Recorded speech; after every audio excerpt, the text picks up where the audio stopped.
Bonsoir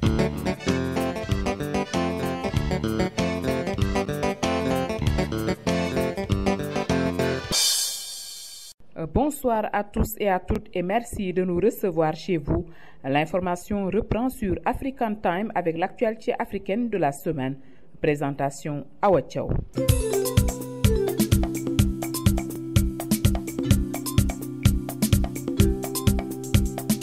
Pour le sommaire de cette édition au Sénégal, l'actualité est dominée par le face-à-face entre le Premier ministre et son gouvernement avec les députés à l'Assemblée nationale ce jeudi, mais aussi le choix du candidat du Parti démocratique sénégalais pour la présidentielle de 2017. Nous y reviendrons tout à l'heure. En Côte d'Ivoire, le procès des militaires qui sont des proches de l'ancien président Laurent Gbagbo a été renvoyé jusqu'à mardi pour des irrégularités. L'annonce est faite par le juge Anna Désiré Etia. Nous aurons les détails avec Etienne Tanou. Au Mali, attentat terroriste à Bamako, les forces spéciales ont abattu tôt ce vendredi un des suspects. Nous aurons tout à l'heure un résumé de Isaac Maïga. La page sport de cette édition vous sera présentée par Elhaji Malik Ndiaye. Daoumbay nous parlera dans sa minute beauté des fêtes, moment où l'on pense toujours à se faire une beauté. Et pour votre rubrique La Star de la semaine, nous allons à la découverte d'un groupe ivoirien connu sous le nom des bébés gazeurs dans les années 2000 et qui sont appelés maintenant les patrons. Ce sont là les titres, le développement dans un instant.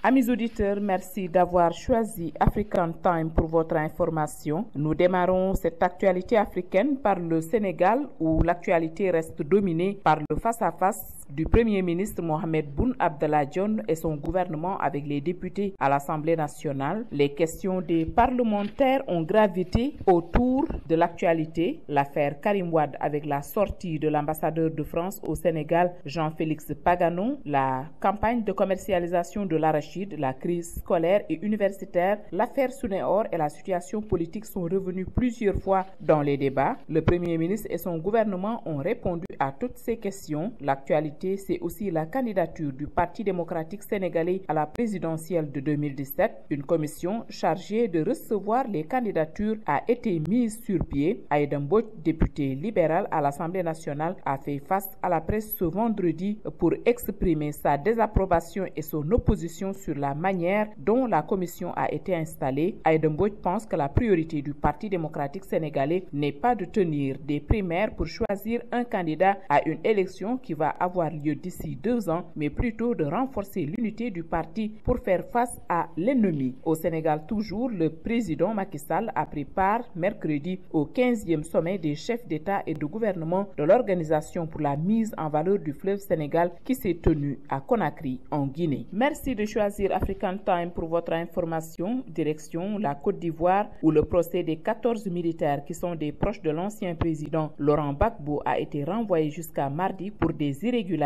L'annonce est faite par Madame le juge Anna Désiré Etia. Ces militaires étaient poursuivis pour leur implication dans la crise post-électorale qui a secoué le pays entre 2010 et 2011. Suivons les détails avec Etienne Tanou. Le procès des 14 militaires pro-Gbagbo renvoyés à mardi pour irrégularité. Le procès des 14 soldats de la garde rapprochée de l'ex-président ivoirien Laurent Gbagbo, ouvert hier jeudi au tribunal militaire d'Abidjan, a été aussitôt renvoyé à mardi pour irrégularité de procédure. L'annonce a été faite par Anna Désiré Etia, la juge en charge du procès. Selon elle, il y a un problème d'irrégularité par rapport au grade du jury et de ses accusés poursuivis pour leur rôle dans la crise post-électorale de 2010 à 2011 en Côte d'Ivoire.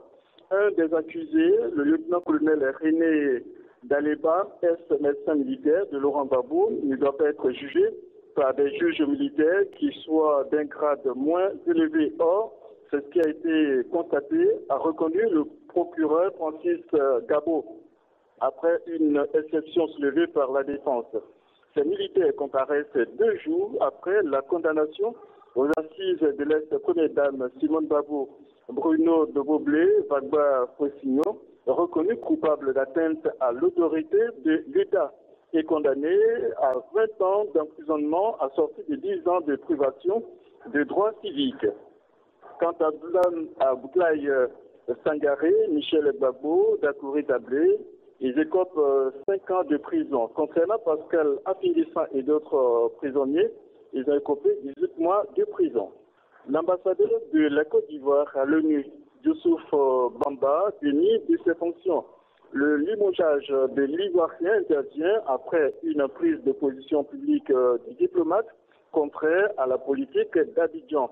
Selon nos informations, l'ambassadeur a été démis de ses fonctions pour avoir déclaré aux médias panafricains basés à l'Occident que le Sahara occidental était l'unique territoire non encore autonome en Afrique.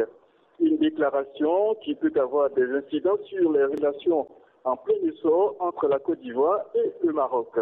Pour preuve, l'État ivoirien vient de céder la société ivoirienne des banques FIB à un groupe marocain. Si l'ancien ambassadeur confirme son limogeage, il conteste cependant les faits qui lui sont reprochés. Toujours est-il que la décision d'Abidjan est sans appel. Youssouf Bamba a quitté New York. Pour l'heure, l'État ivoirien ne s'est pas officiellement prononcé sur son limogeage auprès de Ben Ki-moon à New York. Notons que Youssouf Bamba a été nommé par le chef de l'État Alassane Dramane Ouattara lors de la crise post-électorale de 2011, reconnu par la communauté internationale pour défendre les intérêts de la Côte d'Ivoire auprès des Nations Unies. Football pour terminer, Cannes des moins de 20 ans, le Sénégal accroché par la Côte d'Ivoire.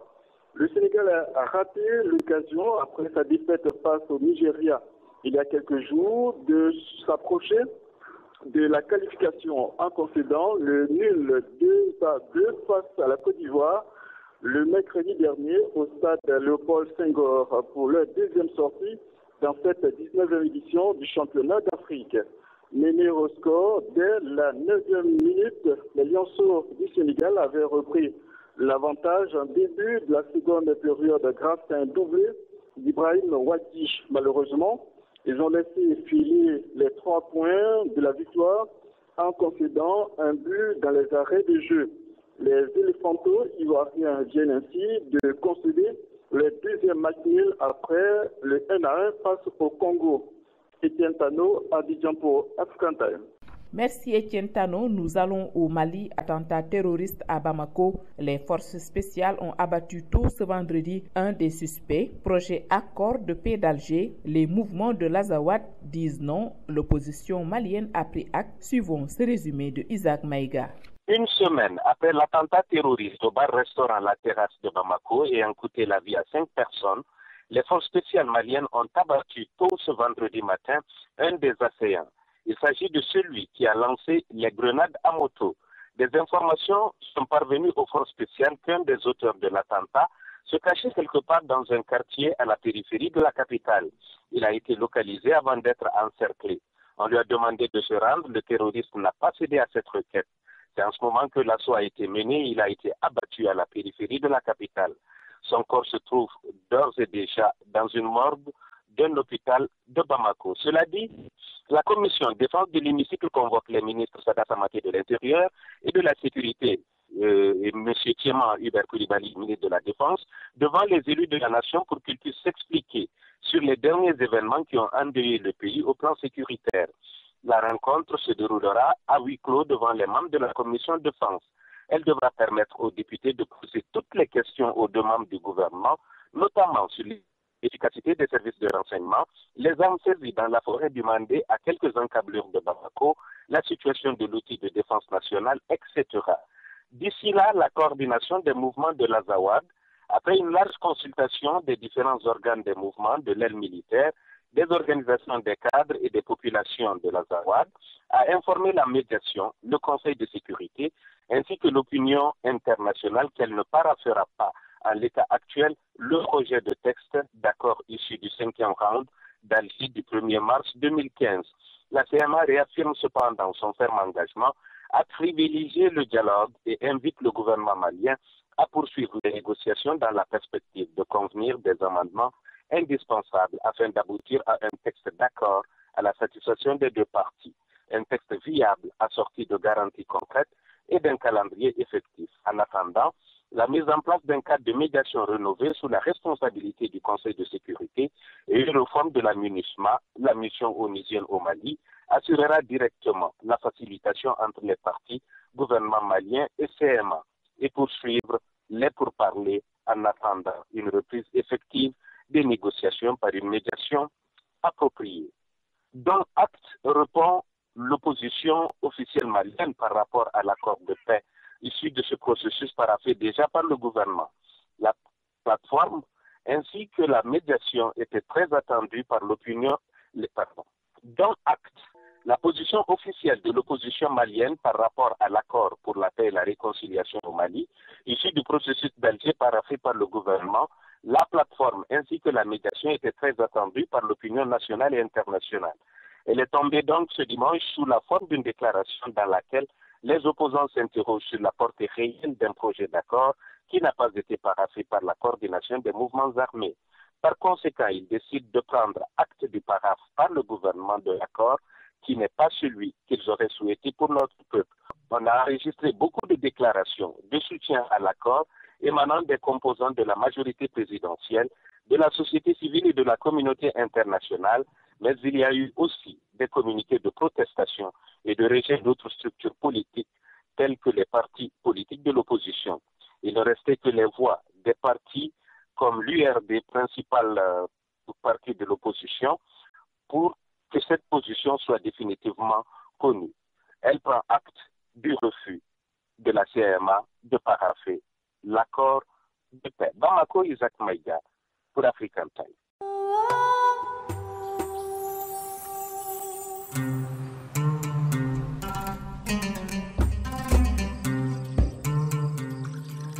Si vous avez déjà voyagé à bord des avions Royal Air Maroc, vous avez certainement pu apprécier le grand confort, l'excellence du service, la courtoisie légendaire du personnel, aussi bien à bord qu'au sol, sans oublier les tarifs les plus compétitifs sur le marché. Nous vous disons encore, attachez vos ceintures. L'avion Boeing 787 Dreamliner, dont tout le monde parle, est mis à votre service. À bord de l'avion de vos rêves, le Dreamliner, c'est comme si vous étiez dans votre propre salon à la maison. Le Dreamliner, c'est une cabine très aérée, des fenêtres qui vous rappellent celles de votre maison tellement elles sont grandes, une technologie de pressurisation en altitude que jamais l'industrie aéronautique n'avait conçue auparavant. Des compartiments de bagages à main très larges. Vivez une expérience sans précédent quand vous voyagez à bord du Boeing 787 Dreamliner de Royal Air Maroc. Appelez votre agence de voyage ou Royal Air Maroc au 1 800 344 67 26 ou visitez www.royalairmaroc.com.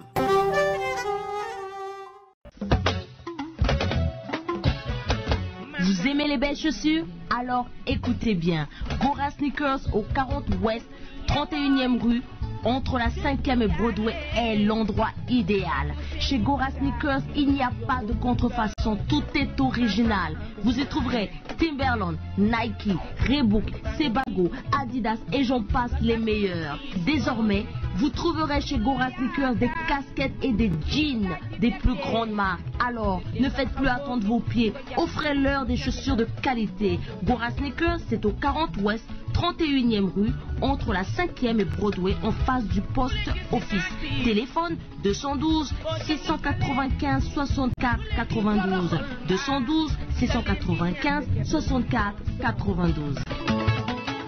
American Language Center, le spécialiste de l'enseignement de la langue anglaise à New York, vous invite à visiter ses nouveaux locaux beaucoup plus spacieux et plus commodes pour votre apprentissage de la langue en Amérique. Il se situe au 229 Ouest, 36e rue, au 3e étage, entre la 7e et la 8e avenue, à 2 rues de Penn Station. Après 35 ans d'expérience et un corps d'enseignants hautement qualifiés,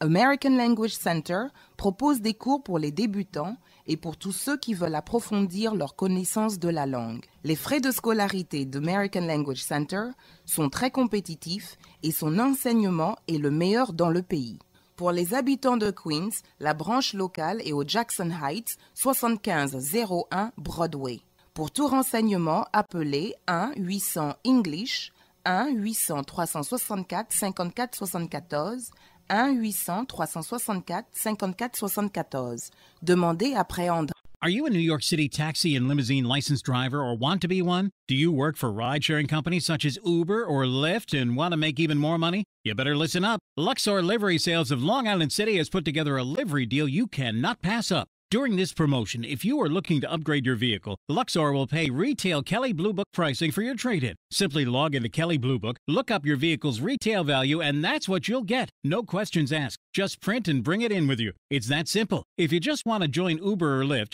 Luxor will get you financing with no money down. What's more, Luxor will arrange for higher insurance and expedite your TLC licensing at no extra charge. It's never been easier to upgrade or purchase a for-hire vehicle than now. Why rent when you can own your own livery vehicle? Call 888-385-7070. This is a limited time offer. Call 888-385-7070. Applicable sales tax, insurance, and licensing fees not included. No money down. Offer subject to bank approval. Minimum 620 credit scores and up.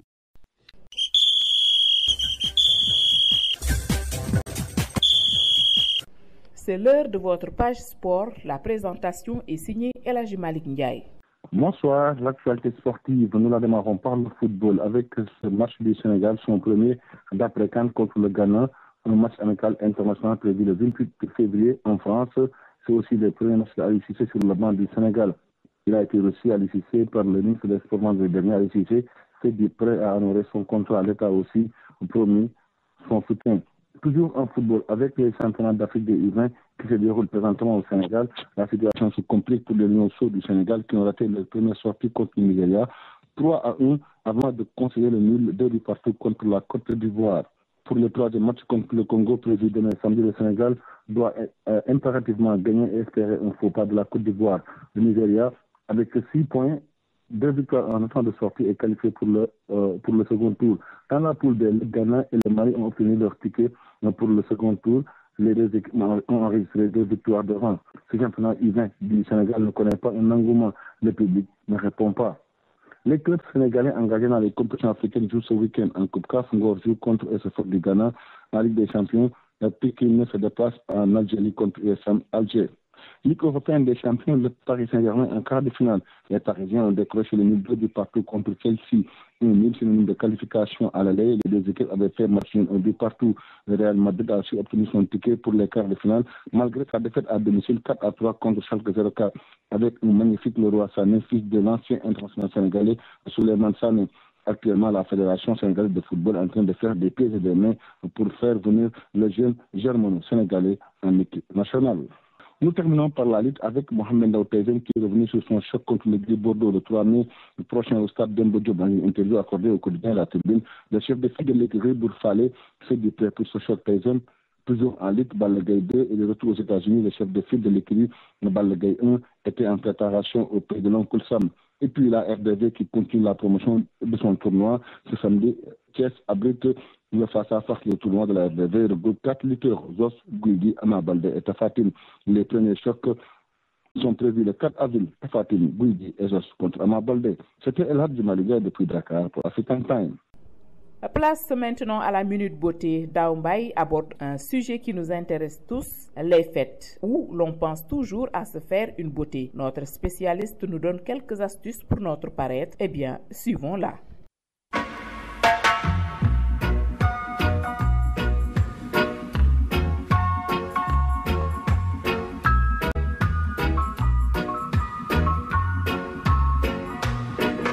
Bonjour à toutes et à tous et bienvenue pour la Minute Beauté.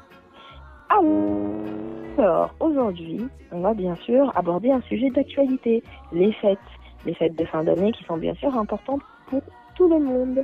Et pendant les fêtes, on mange bien, mais on a aussi envie d'être beau et belle. Donc voici pour vous, spécialement, 10 astuces de beauté express pour les soirs de fête, parce que, en général, on est assez speed et on n'a pas beaucoup de temps. Alors, astuce numéro 1, très très important, déstresser. C'est très important. Si vous êtes stressé, vous aurez les traits tirés, vous n'allez pas être à l'aise, vous n'allez pas bien manger, vous n'allez pas briller de mille feux par votre beauté. Alors, n'hésitez pas à faire du stretching, c'est-à-dire de tirer vos articulations pour être beaucoup plus à l'aise. Ça va allonger les fibres musculaires et vous serez au maximum niveau détente et niveau bonne mine. Deuxième petit point, starifier votre corps pour les filles. Ça, c'est génial. C'est un astuce qui est très très rapide. Mélangez tout simplement votre crème pour le corps à des petites paillettes que vous pourrez trouver à 1 $ sur le marché. Donc, mélangez la crème et les paillettes et vous aurez un corps très glitter, très sexy et très joli. Troisième petite astuce, très important. En général, à 2-3 heures des réveillons, on est très très pressé. On a envie de se donner un coup de fouet et un coup de bonne mine. Il suffit juste d'aller prendre une douche bien froide. C'est un vieux truc de grand-mère pour booster la circulation et ça va vraiment doper la bonne mine et vous allez retrouver un tonus pour tenir tout au long de la soirée et bien danser. Quatrième astuce, faire le plein d'éclat. Ça c'est très important d'avoir une peau toute lisse et toute propre. Alors il suffit juste de commencer par lisser les traits avec un gant de toilette que vous prenez humide et que vous mettez 1 minute à chauffer au niveau du micro-ondes. Le gant de toilette va permettre en fait d'activer votre microcirculation sanguine et vous allez gommer votre visage avec. Ensuite, vous rincez à l'eau tiède et vous terminez bien sûr par une petite lotion, si possible, une lotion aux eaux florales par exemple, d'eau de rose, qui vont vous donner très bonne mine. Cinquième astuce, on sauve son regard très rapidement. Alors, il y a une astuce aussi de grand-mère qui est connue depuis des siècles, c'est juste de prendre une petite cuillère en inox, donc de la retourner au niveau du dos et de l'appliquer sur vos paupières. Ça marche très très bien. Vous la déposez quelques secondes et vous verrez, ça va défroisser vos yeux et vous aurez des yeux magnifiés. Sixième astuce, doper sa coiffure. Très important. Si vous n'avez pas le temps, je vous recommande, en tout cas pour les femmes, de faire par exemple des petites nattes en amont la veille avant d'aller dormir, ce qui fait que le soir du réveillon, vous n'aurez rien d'autre à faire que détacher votre petit chignon qui sera déjà natté et vous aurez une coupe coiffée, mi-coiffée qui est très très tendance. Septième petit point, en tout cas pour les femmes, on va diaboliser les yeux, c'est-à-dire qu'on va donner un effet très sexy et très rapide. Parce que bien sûr, on n'a pas le temps de se lancer dans une superposition de 15 fards à paupières et des dégradés et des fondus enchaînés. La petite astuce, c'est juste de prendre une ombre à paupières noire et créer un halo de lumière, c'est-à-dire l'appliquer sur l'ensemble de la paupière mobile, sans dépasser sur les contours, bien tracer un trait de crayon très fort avec un Kohl Smoky waterproof qui vous permettra de ne pas couler, que le crayon ne coule pas, et ensuite superposer bien 2 couches de mascara, vous aurez un regard du tonnerre. Pour continuer, bien sûr, pour les femmes, on ose une bouche tapis rouge, une bouche rouge et glamour. Il n'y a pas mieux que d'acheter un très joli rouge à lèvres mat et de l'appliquer, c'est vraiment très sexy et très sophistiqué. On n'oublie pas également d'unifier le teint de façon très naturelle. Alors pour unifier le teint de façon très naturelle, c'est très simple. Il suffit juste d'opter pour des textures comme des CC Cream qui sont très à la mode. Ce sont des fonds de teint qui sont à mi-chemin entre de la couleur et du soin. C'est très agréable, vous serez vraiment à l'aise et vous aurez une teinte magnifiée, tout au naturel. Et bien sûr, pour terminer, ce que énormément, ce sont bien sûr les mains. Alors si vous n'avez pas le temps de vous faire une jolie French manicure, la petite astuce, c'est de prendre des vernis pailletés et de les appliquer sur le bout des ongles. Ça va vous prendre 2 minutes et ça sera très joli, très scintillant et très tendance pour les fêtes. Voilà, vous avez tout ce qu'il faut pour vous préparer et être au top en express. Je vous dis à bientôt. Bye bye pour African Time.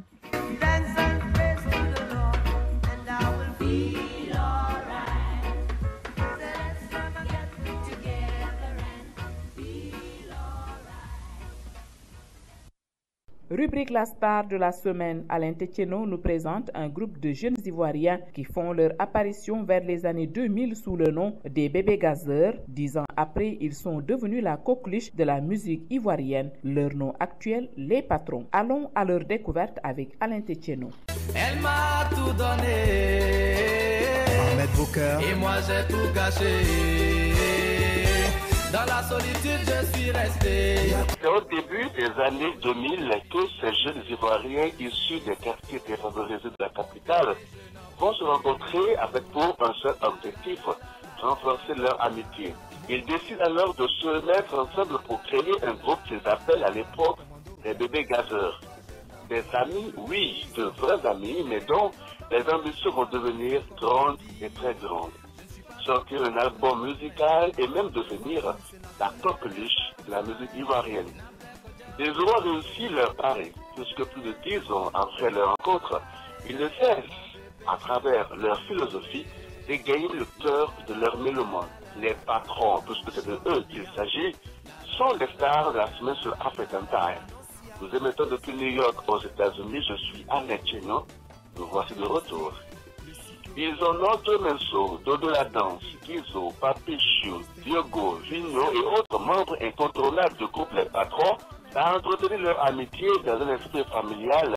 empreint de confiance, de gaieté et de rigueur dans le travail. Ils se distinguaient dès le départ dans l'art de l'ambiance facile, en animant lors des manifestations culturelles et soirées festives. Lentement mais sûrement, nos jeunes garçons consolident donc leur amitié,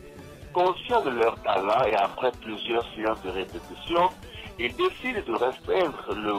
cercle d'amis pour mieux apparenter le milieu du show business. Une dizaine au départ, seulement 4 seront retenus.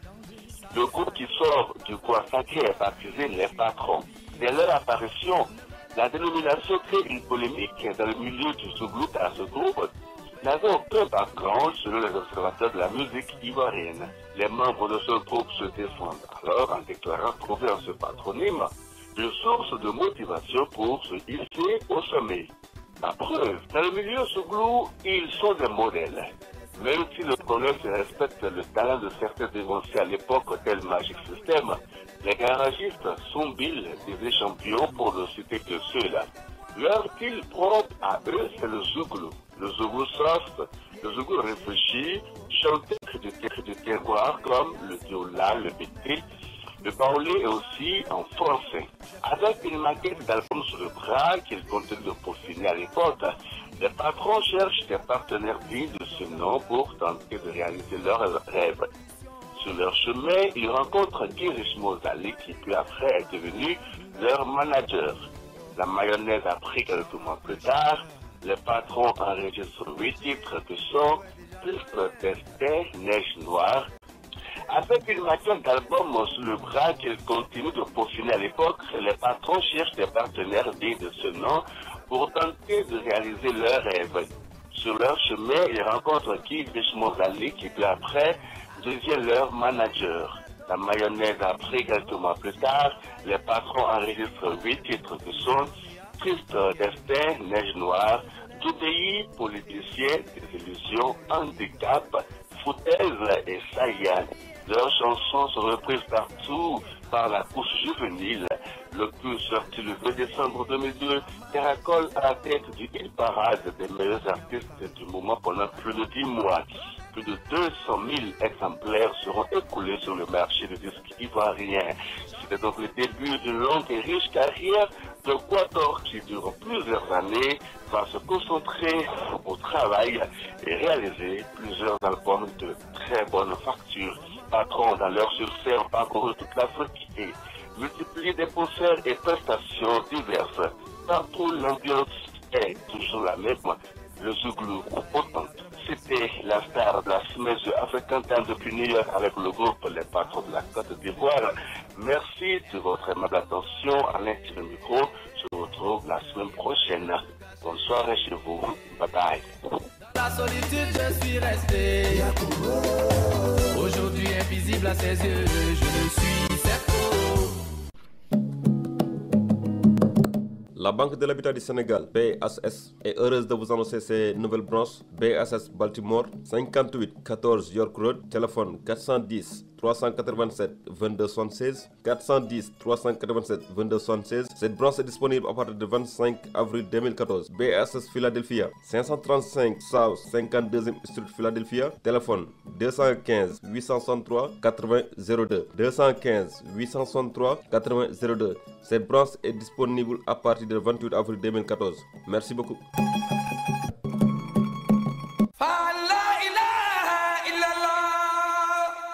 Ne vous fatiguez plus. Envoyez vos conteneurs de meubles, de voitures et d'électroménagers au pays avec Baboul Mouridina International Express Shipping. Cette société envoie tout ce que vous voulez en Afrique de l'Ouest. Déposez donc vos bagages à Baboul Mouridina au 12-14 Broadway, suite 212 ou appelez le 646 861 28 14. Pour plus d'informations, appelez Modoufal au 646 296 24 53 ou Mustapha Diop au 646 696 59 87. Avec 20 ans de service pour vous, messieurs, dames, Baboul Mouridina International Express Shipping se déplace à votre domicile. C'est cette rubrique La Star de la semaine qui met fin à cette actualité africaine sur African Time. Amis auditeurs, merci de l'avoir suivi. Merci à Falloudien qui a assuré la mise en onde. Je vous souhaite à tous et à toutes une nuit paisible et vous donne rendez-vous dans une semaine.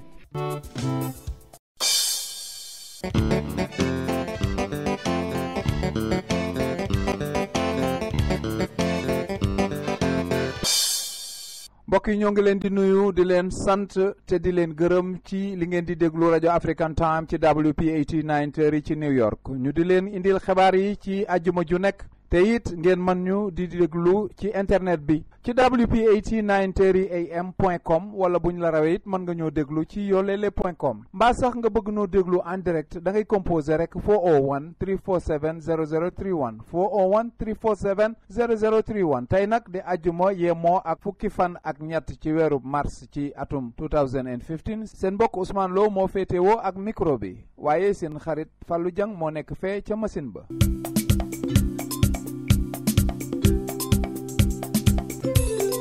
tey nag li fiy xabaar te seen mbokk Papa Ndaw nar leen koo faram-fàcceel mooy xam ngeen ni dafa am ku yuuxu woon fële ca Almadi ni ci banque ba fa nekk ab bomb ma nga fa ba lépp loo xam ne lii daal am nañ ko ci ay jumtukaay ñu yóbbu ko fa loolu Papa Ndaw dina ko leeral xam ngeen ni itam premier ministre bi demoon na ak gouvernement bi yëpp fële ca pencum député ya la fa xew Papa Ndaw dina leen ko leeral waaye lu ci mën di am tontu nañu ci mbirum Karim Wade mi tontu nañu itam ci mbirum Sinéwor waaye tontu nañu itam ci yeneen ak yeneen loolu dinañ ko ñëw waaye itam Papa Ndaw dina dikk ci primaire yi nga xam ne am na ci parti PDS te nga xam ne coow laa ngi ci ne gàññi Madické Niang mi nga xam ne jiitaloon nañ ko Aïda Mbodj ak Serigne Mbacké Ndiaye ñoom ñëpp kenn ku ci nekk ak lala ñor danañ ci wax waaye duñu yem foofu ci mbirum politique bi ndax itam Alaaji Malick Gakou seeti woon na Ablaye Wade loolu it Papa Ndaw dina ci ñëw mbokk yi Papa Ndaw dina ñëw ci itam juróom-ñett fukk ak juróom-ñetti nappkati Sénégal yee nga xam ne dañ leen a jàpp ca Gambie mbirum Ebola mi itam jógu fi Papa Ndaw dina ci wax dana dikk ci itam kii nga xam ni mooy notaire bi tudd Aïssatou Gueye Diagne mu nga xam ni moom lu war a mat ñaar fukki yoon ak ñeent tëj nañ ko ci ay xeeti tëj yu bokkul loolu Papa Ndaw dina ko leeral waaye itam bato la Joola maanaam weñ googu nga xam ne mooy téye bato ba am na ku ko jël Papa Ndaw dina ko leeral ñu doog leen a bàyyi nag ak Alaaji Malick Ndiaye moom mu waxtaane li xew ci mbirum football bi ñu doog leen a ayul Xaadim Samb moom mu leeral lépp lu ay ci lamb ji ñu boole ko nag ak indil leen li fi jot a am ci ay xabaar ak i yëgle kon mbokk yi bu nees tuutee ñu dellu siwaat ak yéen ci yaatal mbir yii jërë ngeen jëf mbokk yi déglukat yi jërëjëf it Fallou Dieng ci machine bi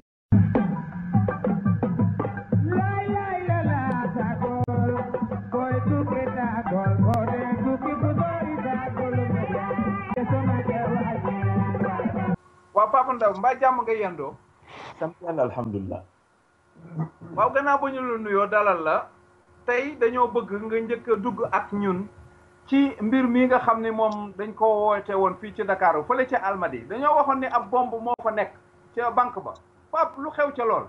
waaw Ousmane foofa day njàqare ak tiitaange am na fa ginnaaw boo xamee ne bii daal benn banque bu nekk ca Almadi ñu di ko wax Bank of Africa kenn ca kilifa ya la dal di am ku ko woo ci téléphone dal di koy xamal nag ne am na benn bomb boo xam ne ni dañu ko dugal foofee ca biir banque ba xam nga nag bomb moom boo ko déggee ci bërëb da foofa nag dal di jaxasoo ak pëccëxoo dal di fay am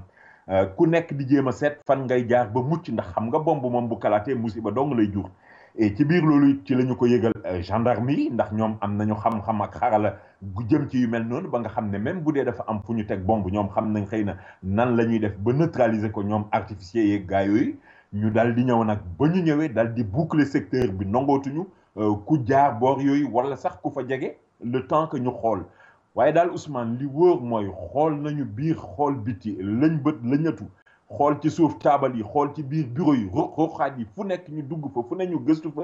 ci la ñu gis ne en fait ay naxee mbaay dong la woon amuloon bombe mu mel ni rek kon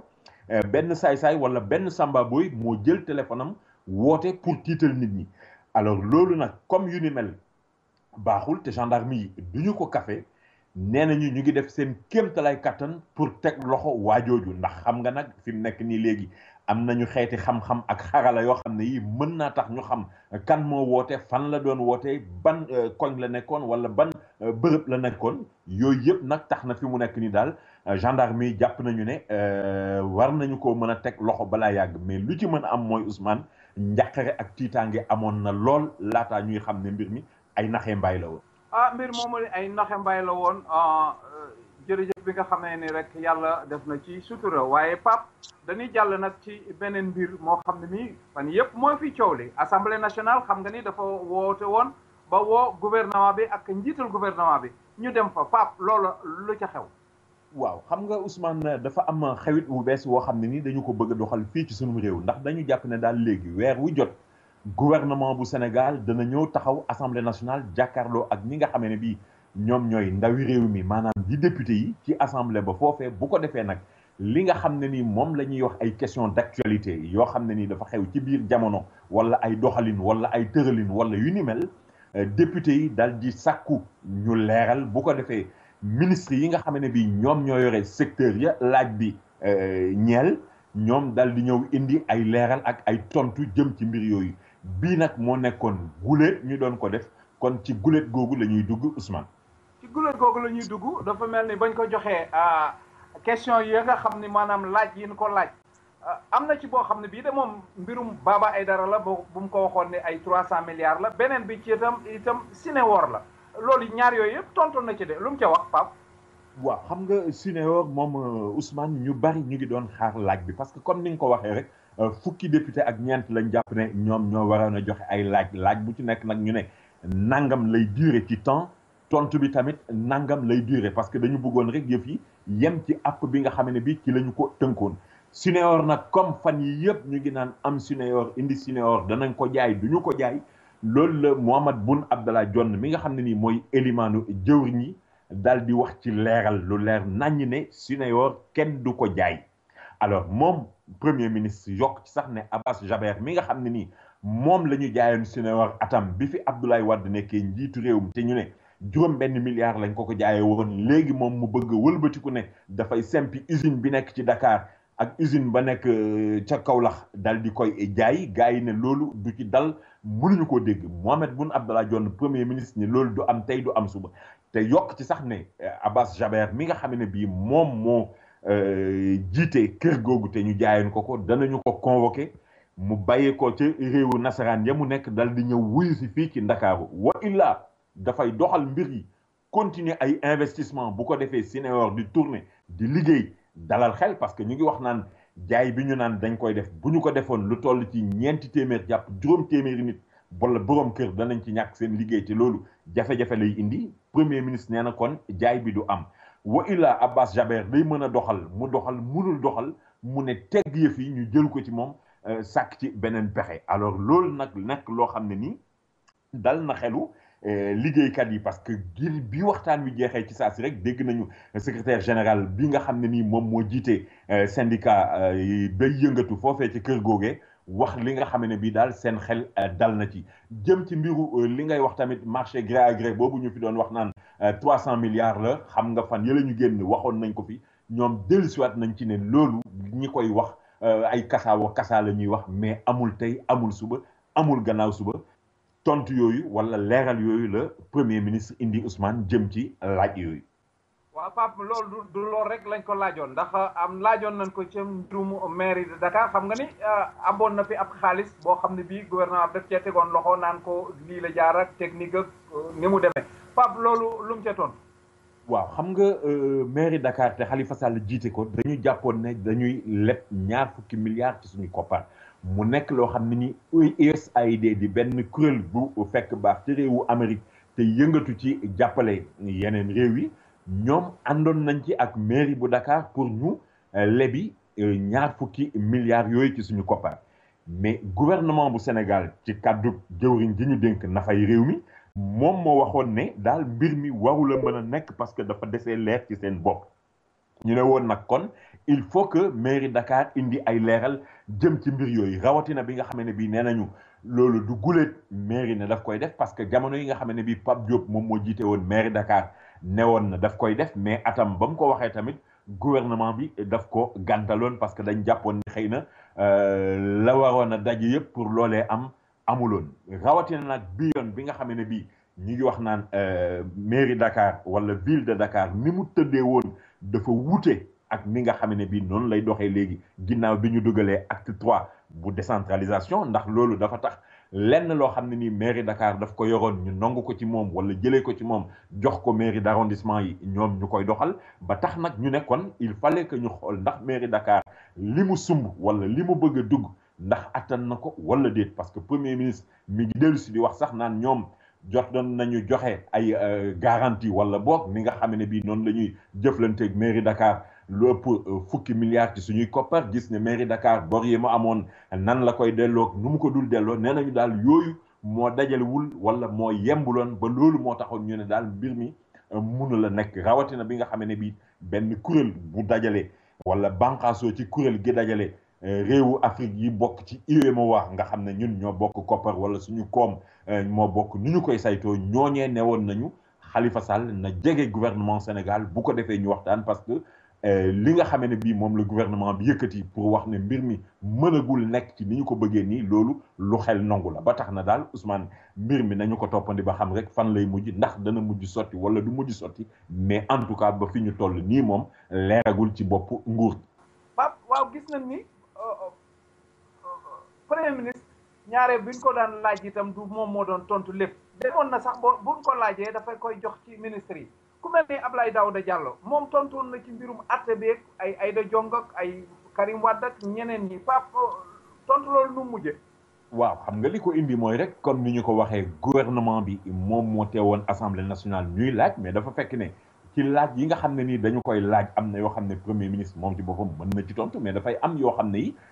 jëwriñ ji ñu dénk mbir moomu moom mooy indi leeral parce que moom moo gën a maîtriser dossier yooyu alors loolu moo tax sax Abdoulaye Daouda Diallo doon tontu jëm ci yenn laaj yu jëmoon ci mbiri yoon ndax moom Abdoulaye Daouda Diallo dafa toogaloon ki nga xam ne nii moom mooy maître Sidiki Kaba di jëwriñ ji ñu dénk mbirum yoon mu doon doxal donc intérimam alors ci loolu nag la ñu dikkee ci jëm ci mbiru coow li nga xam ne bii ñu ngi wax naan ambassadeur u France yëkkati na ko fi fan yi ñu génn bon danañ ci ñëw ci kanam mais dafa am ci waa parti démocratique sénégalais ñoo xam ne ni dañ doon wax naan ambassadeur u France dafa dugal kàddoom ci biir réew bu am indépendance muy Sénégal nu muy doxale te loolu ñu tuddee ko ingérence ñu wax nag ne kon premier ministre wala gouvernement bi waroon na mën a indi ay leeral jëm ci mbir yooyu te gis nga même premier ministre bi muy tontu ci loolu mi ngi wax naan yéen a ngi fàttaliku ba fi Abdoulaye Wade di yëkkati kàddu di wax naan doomam ji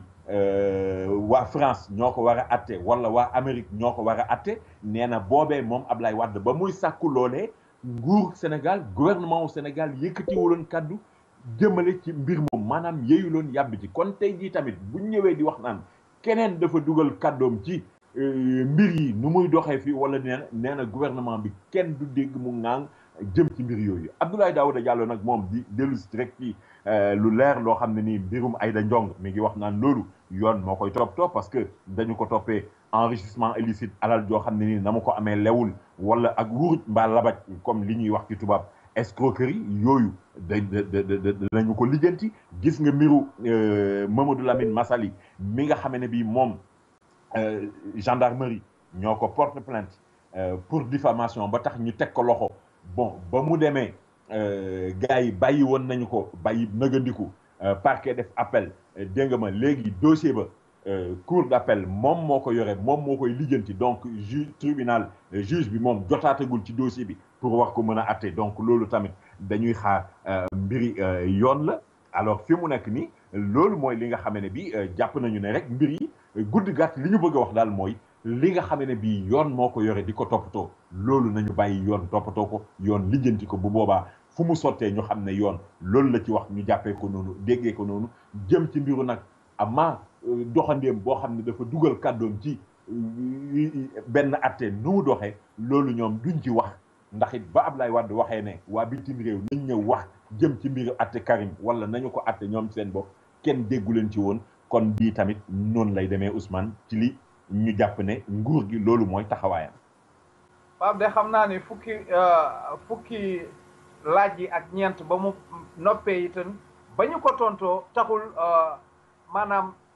député yi kontaan ndax dafa mel ni am na député yoo xam ne ñu ngi ñoxtu ñeneen ñaa ngi di wax ni lii ñu def baax na daal Pape lu député yi wax. waa xam nga lu ni mel moom Ousmane toujours dafay faral di am ñaare bu nit ñëwee wala gouvernement bu ñëwee wax ñi ànd ak moom ñaare dañuy jàpp ne ni mu doxalee mucc na ay ñeneen ñi nga xam ne nii dañuy contre ñoom dañuy jàpp ne gars yi waxuñu fi dara parce que booy xool ku demee ni kii Aïda Mbodj moom jàpp na ne rek booy xool bari na laaj yoo xam ne nii laaj nañu ko mais tontu yañ ci joxe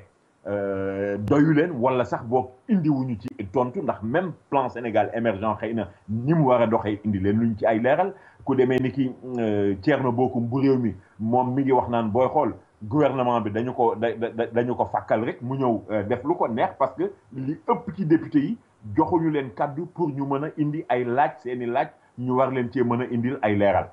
mais nga xool ku mel ni Abdoulaye Thiam bu Parti démocratique sénégalais moom daf ko rafetlu parce que dafa jàpp ne lii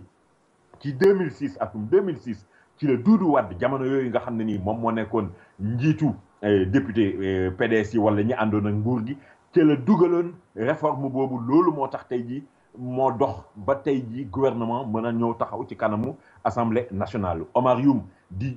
ministre ci gouvernement Macky Sall bokk ci Benno Bokk Yaakaar moom dafa jàpp ne rek lii dafay wane ne démocratie Sénégal mi ngi dox. Natangoom Abdoulaye Diouf Sarr lu ni mel la gis parce que jàpp na ne même réew yu mag yi xëy na doxalee wuñu nii Imam Mbaye Niang bokk Benno Bokk Yaakaar moom tamit lu ni mel la wax mais gis nga booy xool ku demee ni ki Abdoulaye Baldé nga xam ne nii mooy maire Ziguinchor nekk député aussi moom jàpp na ne rek gars yi guddi gàtt waxuñu fi dara nga gis ne rek kon Ousmane mbir mi ni ma la ko waxee la woon sànq rek ñi ànd ak nguur gi ñoom rafetlu nañ ko jàpp nañ ne lu mucc ay la mais ñi nga xam ne bii ànduñoo nguur gi li ci ëpp dañu jàpp ne gars yi waxuñu fi dara dañoo ñëw bëlëm sëlëm leen rek génn dem seen yoon. gaa ñi dañoo génn rek sëlëm leen dem seen yoon xam naa lu ci xaw daal mooy loolu moom danañ ci dikkaat xam naa beneen yoon ndax coow loolu jeexagul waaye lii itam ci coow li la ndax kooku nga doon tudd léegi muy ambassadeur France bi di Jean-Félix Pagano dafa mel ni de moom wax ji ëpp na dëkk bi de yëpp jaxasoo na ndax wax ji de Pape. en tout cas Ousmane dëkk bi bu jaxasoo yi Jean-Félix Pagano di ambassadeur u France maanaam moom moo toogal réewu France bi ci suñu réew moom jàpp na ne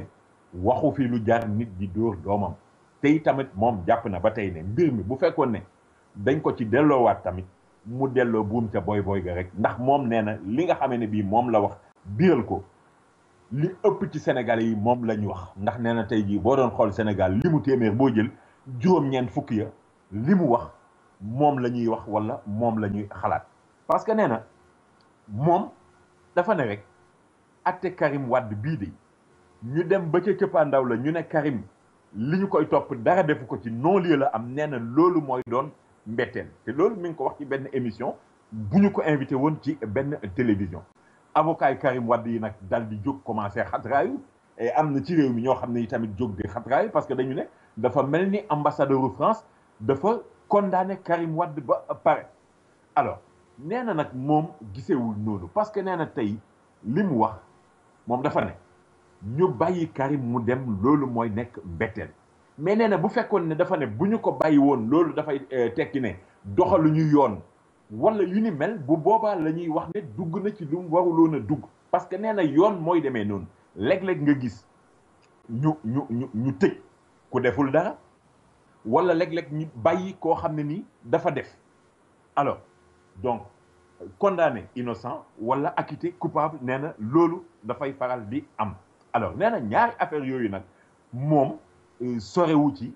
daal gis-gisam la joxe nee na maintenant ñi nga xam ne nii dañuy wëlbatiku di dal ci kawam wala naan dañu koy ŋàññ ak yu ni mel nee na loolu yëgalu ko yaramam moom li nga xam ne bii moom moo ko mën a yëngal ñu ŋàññee ko loo xam ne nii da koo def wala da koo wax nee na bu boobaa dana am gàcce mbaa dana am kersa mais nii nga xam ne bii noonu la mbir yi demee moom yëgalu ko yaramam ba tax na même bi ko benn journaliste di laaj ndax jëwriñ ji ñu dénk mbirum bitim réewu France woo na la pour yemale la wala delloo la sa place dafa mel ni sax ko xaw a mer ba mu koy tontu parce que daf ko ne yemale wala delloo sama place ci lan parce que waxuma fi wala defuma fi lu ko jar en tout cas donc Ousmane am na ñu bari ñu jàpp ne li mu wax waru ko woon a wax dafa dugg ci lu yoonam newul mais moom jàpp na ne li mu wax gisu ci lu ay. waxati naa la ma daan wax de Pape sànq lañ na topp na jiwoo ay lem rek li nga xam ne moo ci topp mooy itam procureur dafa mel ni dafa dàqaat àtte bi nga xam ne moom la moo nekkoon ci diggante Pape Albouri Ndao ak Karim Wade de Pape. waaw ndax xam nga nag foofu Ousmane dafay jar ñu leeral ne àtte bii Karim Wade moo wëlbatiku kalaame Pape Albouri Ndao di benn expert comptable boo xam ne dafa def benn rapport te rapport boobu sax bokk na ci li créé sukkandiku bay topp Karim Wade muy waxu ñeent fukki milliards ak juróom-ñaar yi ñu doon wax naan gis nañ ko ci benn compte bu nekk Singapour loolu moo tax Karim Wade daal di kalaame ki nga xam ne ni moom moo di Pape Albouri Ndao pour ñu atte leen te bi mu ko kalaame it moom Karim Wade mi ngi laaj Pape Albouri Ndao lu toll ci ñeent fukki milliards ak juróom-ñaar yi nga xam ne ni loolu la wax ne gisal nañ ko ci benn compte moom Karim loolu la wëlbatiku di ko laaj ndàmpaay bon dafa fekk nag ne Pape Albouri Ndao dañ ko defloo woon benn gëstu nee na ba muy def gëstu bi ci yoon bu njëkk ba xëy na gisuloon dara waaye ci ñaareelu yoon bi daal ci la daal di am lu mu gis te gars yi naa ngi wax naan ba nga xamee ne bii ki lay feeñal loolu xëy na booba lu tuuti moo teewoon ñu ne Karim yàlla ne ko demal sa yoon yow li ñu lay wax gisuñu ko alors ñu ne nag rapport boobu muy indi di wax naan gis nañu benn société bu ñuy wax AHS bu Guinée Bissau moom dafa ubbi offshore ci île Vierge britannique yi ñu ne nag te société boobu Karim Wade moom société ba yooyee yëpp alors dem bay wax sax naan mel na ni gisoon nañ ci juróom-ñaari milliards yoo xam ne yi ci Dubai Céramique la bàyyee ko woon te loolee ñu nga ci doon tudd sax atam tey bu njaay naan am na lu ci loxoom tax wala déet alors ñu ne nag commission rogatoire ba nga xam ne bii moom moo mujj topp ci mbir yooyu ci la ñu wëlbatikoo nag sukkandiku ba sax toppee Karim Wade téeméer ak fukk ak juróom-ñaari milliards yi nga xam ne bii moom la ñu ko doon toppee nii mais ay avocat yi Karim ñoom li ñu jàpp mooy waa ji li mu wax tegu ko fenn delluwaat na ginnaaw sax ci biir li nga xam ne bii moom loolu la wax ba loolu moo tax Maître Seydou Diagne bi kenn ci avocat yi layal Karim Wade di wax naan Karim tey jii dafa am ay noon yoo xam ne yi ñoom ñoo ko topp sëkkatal ko lëjal ko witt rek ba di ci limaale sax ambassadeur France bi Maître Amadou Sall moom di wax naan Pape Albouri Ndao dafa ñëw rek jàpp ay foogam wala loo xam ne nii daal xëy na xelam moo ko xaw a jàpp mu bëgg koo jiiñ Karim bëgg ko ci tuumaal ba tax nag ñoom tey jii ñu bëgg ñu teg ay daan ci ki nga xam ne bii moom moo di Pape Albouri Ndao ndax dañ li ñu koy toppee mooy nee nañu dafa wax lu nekkul faux usage de faux en écriture privée maanaam daal loo xam ne nii nekkul mu sos yoo xam ne yi tilimal na deru ki ñuy layal muy Karim Wade te loolu moo ko indil coow li nga xam ne bi moom moo ko topp nii alors bi nga xamee ne bi nag avocat yi lay nañu ba pare yaakaaroon ne tribunal bi war na mën a atte ci le procureur nag dal di sakku ci juge bi mu dàq atte bi ba jëmmi jamono parce que nee na avocat yi layal Karim dañu indi ay dossiers yoo xam ne yi daal dossiers yooyu moom daf ko bëgg a toog xool ko ak xel mu dal di koy lire pour mën a xam exactement lan moo nekk ca dossier yooyee alors loolu nag bi mu ko waxee ki nga xamee ne bi moom moo di président bi dal di koy topp ci avocat ci procureur loolu mu ñaan ñu dàq atte bi kon ba ñaar fukki fan ak juróom benn ci weeru mars wi ñu nekk te Ousmane bul fàtte ne Karim li ko CREI di toppee atte bi ñu ngi ko war a joxe ñaar fukki fan ak ñett ci weeru mars wi ñu nekk kon diggante Karim ak Pape Albouri Ndao dañu ko dàq ba ñetti fan ginnaaw atte bi nga xamee ne bi ci la ñuy fësal Karim ndax dañu koy teg loxo wala dañ koy bàyyi wala déet mais ñu fàttali rek ne foofu procureur dafa sàkk woon ñu daan Karim juróom-ñaari ati kaso yoo xam ni war na koo tëdd loolee nag yeggaguñ ci ndax atte bi waxaguñu lan la li ci des bareetul ndax booy xool fukki fan ak ñaar fukki fan ak ñett lañ wax kon tey ñu ngi ci fukki fan ak ñett Ousmane fukki fan rek moo des pour pënd bi wuri ah man de Pape loolu xam naa ni lënt na ci sama xel xam naa ni daal jaxase na ma waaye loo ci mën di xam am daal bàyyi ñu rek ñu dem yëgle ji ay aajaar te dellusiwaat ci yow Pape. demal te ñëw Ousmane.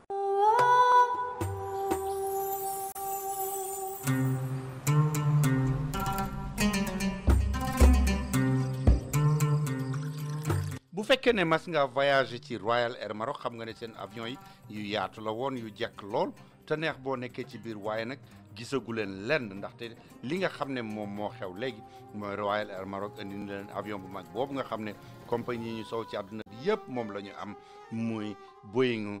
787 ñu di ko wax Dreamliner yaatu lool fenêtre yi rëy ba nga xam ne ay porte lay nurool booy voyage ci biir loo tiim da nga koy gis bu la neexee nga wàññi leeraay bi bu la neexee nga yokkaat ko da ngay daal di féex boo ca duggee bu baax a baax te nag dafaa fekk lépp li nga xam ne moom ngeen bëggoon ci Royal Air Maroc mooy nit ñoo xam ne dañu ànd ak seen toujours ñoo xam ne dañu xam seen aada xam leen bu baax nekk seen i bokk te nag prix yéemu leen di jox yëpp bu ngeen dee tukki mënu leen am fenn yu ko gën a yomb wala yu ñu yombee sax kon nag bu ngeen bëggee voyager léegi dugg leen ci Dreamliner bi nga xam ne moom la leen Royal Air Maroc di jëlee fii ci JFK yóbbu leen ba Casablanca bu ngeen ci bëggee xam lu gën a leer woo leen seen agence de voyage wala ngeen woo Royal Air Maroc ci 1-800 344 6726 1-800 344 6726 wala ngeen dugg seen website www.royalairmaroc.com.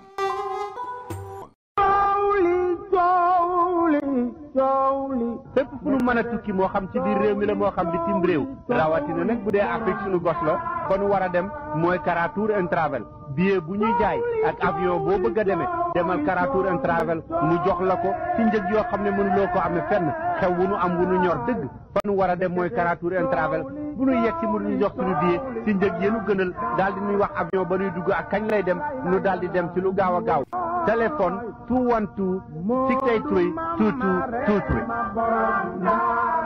Kara Travel jàpp leen adresse am bu bees bi. waaye jërëjëf mbokki déglukat yi jërëjëf Papa Ndaw waaye jërëjëf itam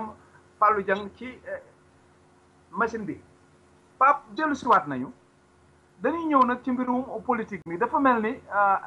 parti PDS coow li yokkooti na fa ndax xam nga dafa waxoon ni moom day def ay primaire ku mel ni Madické Niang day moom lañ ci jiitaloon moom de bañ na Pape lu waral lool. waaw xam nga ñu ngi ko doon wax ajjuma jële ñu génn Ousmane ginnaaw bi nga xamee ne bii Maître Abdoulaye Wade mii njiitu parti démocratique sénégalais moom moo tànnoon Maître Madické Niang def ko mu jiite commission bi nga xam ne ni moom mooy recevoir candidature yi maanaam ñi nga xam ne ni dañoo bëgg samp ndënd wala boog sampal ndënd parti démocratique sénégalais ci élection yi ñu dëgmal 2017 bu dee ca la ñu koy def pour xool kan mooy nekk président de la république donc commission boobu PDS taxawaloon Maître Madické Niang moom moo ko jiite yaa ngi fàttali ko sax boobee Maître Abdoulaye Wade mi ngi ko doon wax ndax da nga bëgg a nekk candidat alors bi nga xamee ne bii moom la ñu ko jiital ci la ñu bari jàppoon ne Madické Niang dootul nekk candidat parce que dañu ne président commission boobu munul nekk candidat jëm ci mbir yooyu Maître Madické Niang nag nee nañu ba ndaje bi jeexee mu ñibbi téléphone am mayeetu ko jàmm ay mbokkam ay am di jàmmam ay xameem ku nekk woo na ko naan ko yow mbir mi nu mu la mën a dalee yow da ngaa war a mën a laaj da ngaa war a bokk ci ñiy laaj war ngaa mën a samp sa ndënd jëm ci wote yu ni mel jàppal bàyyil coow li jàpp kaw jàpp suuf ca la moom Maître Madické Niang daal di wëlbatikoo nag diisoog Ablaye Wade won ko ne daal ay la yéwén lii nga ma dénkoon moom dama koy daal di gàntal dootuma ko mën a wéyal nee na ñu it Ablaye Wade la mu ko ci tegal rek mooy comprendre naa la alors ba tax na tey jii dañu jàpp ne Maître Madické Niang moom itamit dafa nar a samp ndënd bokk ci mbir yi laaj ci waxtu woo xamee ne bii am na ci waa parti démocratique sénégalais yi ñoo xam ne ni ñoom dañu jàppoon ku demee ni ki ay Omar Sarr ak gaa yooyu ne Karim Wade moom moo war a nekk candidat parti démocratique sénégalais gis nga ku demee ni ki Modou Diagne Fada fan yi ñu génn ñu ngi wax naan moom nee na xëy na waxul ne dana nekk candidat mais en tout cas parti bi nañ ko jox am na ñoo xam ne nii ñu ngi doon dem bay wax sax naan moom Modou Diagne Fada bu ñu ko joxul parti bi dana génn parti démocratique sénégalais nga gis ne rek kon Ousmane coowal primaire u parti démocratique sénégalais yi moom mel na ni desandi na wala boog njaw des nam xam bi jëm ci mbir moom. njaw des nam xameen kay Pape ndax xam nga Aïda Mbodj déggoo ko nii moom itam wax na ni moom day des ci parti bi waaye nanguwul ci primaire yooyu moom daal xelam bañ na ko Pape. loolu Aïda Mbodj bi mu ci yéyee yàbbi ak léegi yàggul Ousmane ndax yàggul dara rek ci la Aïda Mbodj wax jëm ci mbir moomu nee na jëm ci mbiru primaire yi ñuy def parti démocratique sénégalais wala yi ñuy jàpp pour ne balaa ñaar fukki fan ci weer wi ñu nekkoon danañu xam kan mooy nekk candidat parti démocratique sénégalais nee na loolu ay caaxaan la nekkul loo xam ne lii tey daf leen a waroon a yitteel ndax parti démocratique sénégalais am na yeneen combat yoo xam ne yi moo nekk ci kanamam te yooyu moo gën a jàmp yooyu moo ëpp solo muy lu demee ni kii ñi nga xam ne bii dañ leen jàpp def leen ci kaso bi war nañoo mën a lijjanti yooyu mais toog fii di seet kan mooy nekk candidat ku dul nekk candidat bu ko defee ñu nekkati ci biir xiiroo ŋaayoo parce que ku nekk da nga am mbooloo mu topp sa ginnaaw ak yu ni mel loolu la wax ne yoolu yanuwul maana te itamit yemul ci wax ko laataa mu koy wax dafa bind lettre ki nga xam ne bii moo di Abdoulaye Wade di njiitu parti bi dal di koy xamal loolu ñi nga xam ne bii dañ doon wax naan tamit xëy na Aïda Mbodj boo gisee mu wax jooju dafa bëgg a génn parti démocratique sénégalais moom Aïda Mbodj tontu na leen parce que xam le na ne tey jii mi ngi parti démocratique sénégalais ni mu fa nekkee woon démb te noonu tamit lay continuer nekkee parti démocratique sénégalais ëllëg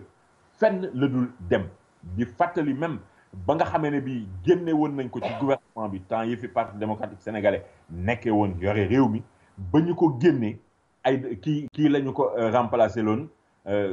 Awa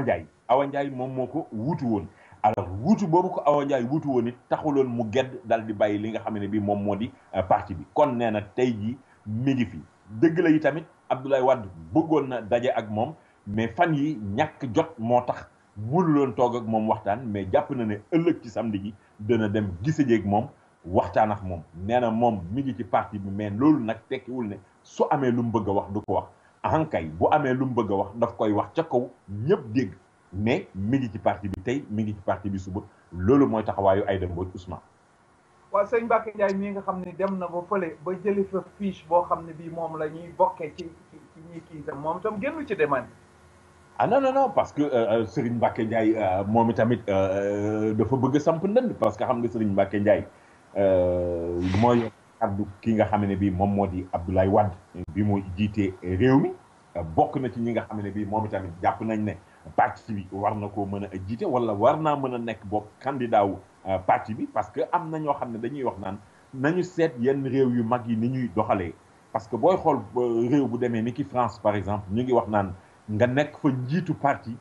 tekkiwul ne yow yaay nekk candidat parti bi ci élection yi nga xam ne bi ca la ñuy dem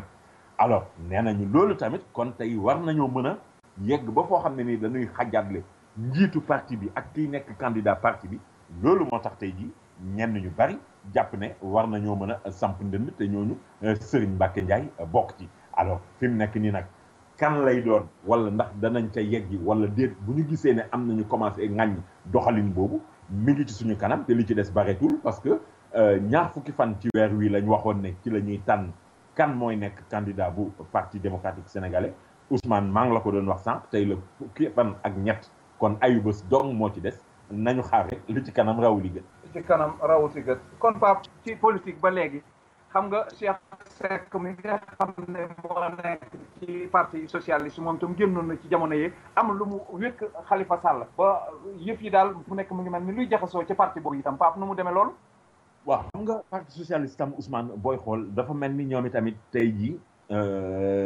du ma wax ne dañu nekk ci guddi gu bët setagul mais daal xëy na xamuñu nan la fa mbir yi nar a demee ëllëg parce que yaa ngi fàttaliku temps yi la ñu génn ba fii Ousmane Tanor Dieng di wax naan ñoom parti li ko tax a jóg mooy jiite réew alors ñu doon jàpp ne kon parti socialiste même bu dee ñu ngi ànd ak président Macky Sall jamono yi ñu toll seen xel mi ngi ci samp candidat 2017 voté yi ñu dëgmal tey jii Khalifa Sall ginnaaw bi nga xam ne bii dañu voté waat mu gagné mairie Dakar ak coalition bi mu taxawaloon muy taxawu Dakar tey jii ñu bari dañ jàpp ne Khalifa Sall war naa mën a samp ndënd nekk candidat parti socialiste ba temps yële ñi nga xam ne bii ñoo ànd ak Khalifa Sall ñu ngi doon sàkku ci Ousmane Tanor Dieng mu yëy yàbbi jëm ci mbir moomu te Khalifa Sall war na mën a nekk seen candidat mais gis nga Cheikh Seck député boobu ngay tudd nii mi ngi doon wax ci daje bi nga xam ne bii ñu ngi ko doon amal muy daje coordination Dakar bi ndax xam nga parti socialiste dafa yeesalaat li nga xam ne bii moo di kuréelam ñu jàpp nag ne kon léegi war nañu mën a doxal carrément te tamit di def liggéeyu parti di gisee ay réunion ay daje ak yu ni mel loolu lañ doon def daje Dakar bi alors ci la Cheikh Seck waxee woon nag ne daal Khalifa Sall warul mën a nekk candidat parti socialiste parce que ku mel ni Ousmane Tanor Dieng war na koo mën a nekk ndax mooy njiitu parti bi wala Mamadou Lamine Loum mi nga xam ne mii ci jamonoy Abdou Diouf nekkoon na fi premier ministre moom tam war na mën a nekk candidat parti bi alors loolu la ñu wax ne Khalifa Sall moom bi daja bi jeexee am na ñu doon yaakaar ne dana ci tontu mais daf leen ne moom du wax jëm ci yooyu moom daf koy tardeel du yee yàbbi ci am na ñeneen ñoo xam ne ñu ngi wax naan Aïssata Tall Sall moom aussi war naa mën a nekk candidat rawatina bi nga xam ne bii temps yi yëngoom ci parti socialiste gisatuñu ko ci lu bari te li muy dem ci rajo yeeg télé yi bari na trop fi mu nekk nii Ousmane coow laa ngi noonu fi mu ne ñu ngi wax sax naan même ci njeexitu ay bés bi ñu jëm Ousmane Tanor Dieng dana dem ca Mbour jëm ci doxal parti bi à la base ni ñu koy waxee mais jàpp nañ ne war na dellu siwaat Dakar pour ñu jiital ki nga xam ne nii moom mooy nekk njiitu ndaw yi ci parti boobu dongo yi alors ñuy jàpp naan sëy na sax dana ca wax mais daal jarul ñuy yàkkamti nañu xaar tuuti mais li wóor daal mooy parti socialiste mbiru kan mooy doon seen candidat commencé naa indi jiixi jaaxa ci biir parti boobu te ñu bari jàpp nañu ne donte ñu ngi ànd ak Macky Sall tamit boo moytuwul danañu samp ndënd Ousmane. Pape du parti boobu dong moo am ay jiixi jaaxa ndax président assemblée itam parti bi mel na ni ndax Malick Gakou moom dafa mel ni bu yàggul rek seeti na Ablaye Wade de Pape. waa loolu kay ci lu leer ci ndorteel ayu bés bii la ci la El Hadj Malick Gakou dem seeti Ablaye Wade ñu gisee waxtaan ay bi nga xamee ne bii génn na it nanguwul nag indi leeral ci la nga xam ne ni moom la ñu waxtaanee foofe mais daal moom Gakou xamle na ne Abdoulaye Wade li ñuy wax homme d'état la maanaam kilifa la jëm ci wàllu réew nu ñu koy doxalee ak nu ñu koy jiite te itamit nee na Abdoulaye Wade politicien la boo xam ne wala homme politique la boo xam ne nii moom Malick Gakou daf ko respecté daf ko naw te itamit gis na ne Abdoulaye Wade jamono ji ñu toll moom ak njabootam ñu ngi nekk ci ay xat-xat ak ay jafe-jafe ginnaaw bi nga xam ne bi doomam ji mi ngi ci kaso bi ñu koy atte ak yu ni mel alors moom Gakou yokk ci nag ne mi ngi ñaan daal situation yi nga xam ne bi moom la ñuy jànkuwanteel nii situation yooyu ñu weesu ko leneen loo xam ne ni indi na ci leeral tamit mooy ñenn ñu doon wax naan Abdoulaye Wade wala doomam ji di Karim ñoom ñoo financé ki nga xam ne ni moom moo di Gakou pour muy yëngal li nga xam ne bii moom lay doxal temps yi loolu nag moom Gakou jot na cee indi leeral bu wér parce que nee na moom du nit koo xam ne ni dañu koy financé pour muy am yu muy lijjanteeg yu muy wax parce que moom nee na dafa libre nekkul ci waawu kenn wéyul ci waawu kenn te loolu daf ci fas yéene sax rawatina bi nga xamee ne bii fi mu soqe ko wala fi mu fekk baax dul ñoo xam ne ni seen loxo dafa jotoon seen diggu ginnaaw dëgg-dëgg loolu moo tax moom liberté am du ko négocier du ko waxaale du ko jaay duñu ko financer moom tey jii la gën a yore cëggal guyam baatam ni poto maanaam daal ni nga xam ne bii noonu lay doxalee wala ay gis-gisam du kenn moo ko koy dicté wala kenn moo koy jox xaalis pour après ne ko doxalee nii wala nga doxalee ne alors loolu moom Gakou fësal na ko ci lu leer Ousmane. Pape bu politiciens yi di def li ñuy def de xam naa ne jàngalekat yi Sénégal yi itam ñu ngi ci li ñuy nekk dafa mel ni nag yàlla mu ngi bëgg a def sotti ndox mu sedd ci li fi xew dafa mel ni grand cadre de gisee na ak gouvernement bi Pape man nga ñoo wax la fa xew. waaw grand cadre gisee nañu ak gouvernement bi Ousmane te ni nga ko waxee ñu ngi ciy am yaakaar parce que nangoo nañu ci njiiti syndicat yi nga xam ne bii ñoo bokk ci grand cadre ku demee ni ki Mamadou Lamine Dianté mi ko jiite moom ginnaaw daje bi nga xam ne bii am nañu ko ak nguur gi mi ngi wax naan seen plan d'action danañu ko wéyal ba fukki fan ak juróom-ñett ci weeru mars wi nga xam ne bii ci la ñu nekk mais jàpp na ne rek am na foo xam ne ni commencé nañu fa d'accord wala d'accord nañ fa bokk ak nguur gi jëm ci formation jàngalekat yi wala jëm ci koppar yi nga xam ne bi ñu ngi doon sàkku ñu jox leen koog yu ni mel nee na mel na ni daal loolu jàpp nañu ne danañu ci am solution ndax jàpp nañu ne rek ci ndorteel weer wi nga xam ne bi moom la ñu dëgmal muy weeru avril yooyu danañ ci am lu leer mais amaa nag daal di tegandi grève yi nga xam ne bi moom la ñu doon def seen mot d'ordre yeeg yooyu ne loolu teel na pour ñu jëm ci rawatina ne bi ñoom syndicat lañ ay nit ñoo leen dénk seen kàddu ñu demoon négocier ji kon bu ñu génnee ci négociation bi rek tekkiwul na ñoom dañu war a ñëw wax ne bàyyi nañu nii wala nii la ñuy doxalee wala ne il faut que ñu dellu ci ni nga xam ne ni ñoom lañ yore seen kàddu waxtaan ak ñoom su ko defee ñu xam lan la ñuy wax Ablaye Ndoye bu Kisams moom tamit lu ni mel la wax parce que nee na plan d'action bi duñu ko tegagum ci suuf rawatina bi nga xam ne bii am na benn lettre bu ñu bindoon président Macky Sall ñu ngi xaar ba tey tamit mu tontu leen jëm ci mbir moomu mais daal jàpp nañu ne Ousmane saafara war na cee mën a am rawatina bi nga xam ne bi nag way juri dongo yi ak dongo yi ñoom commencé nañoo sonn. waaw Pape dafa mel ni itam de seen nattangoo yi ñuy wax ne SAED ñoom itam de xanaa dem nañ bay bëgg a gis gouvernement bi de ndax gis nañ ko ndax gisuñu ko Pape. waaw SAES ñoom itamit Ousmane wax nga ko war nañoo gisee ak nguur gi ndax xam nga ñi ñu doon wax léegi ñoom grand cadre ak gars yooyu syndicat yi nga xam ne bii ñoom ñoo yore njàng mu suufe mi ak mu diggu doomu bi la maanaam li dalee préscolaire ba secondaire mais SAES moom moo yore njàngum daara mu kawe mi maanaam université yooyu xam nga ñoom itamit temps yi ñu nekk yëpp ñu ngi yëngal ak a def yëpp parce que nee nañu daal loi cadre bi nga xam ne nii moom la ñu wote bugguñoo dégg lu jëm ci loi cadre boobu ñoom itamit war nañoo daje nguur gi te itamit way juru dongo yi ak dongo yi ci seen bopp sax ñu ngi sàkku nag wax dëgg yàlla ñu waxtaan ba juboo parce que nag ñoom dongo yi nee nañu nañ leen bàyyi xel nañu leen yërëm parce que li gars yi def moo xam jàngalekat yi la wala nguur gi saa yi bu ñu duggee ci seen grève yi ak seen situation yi bu ñu demee ba yëf yi féetee boor après lii tooy toujours comme ni ñu koy waxee rek ci ñoom étudiants yi lay jógee parce que soit ñu def loo leen benn section unique ci examen yi wala ñu góor leen ni ñu koy waxee de sorte que ñoom la seen yëf di jaxasoo gis nga lu ni mel sax moo tax même élèves yi nga xam ne ni ñoo nekk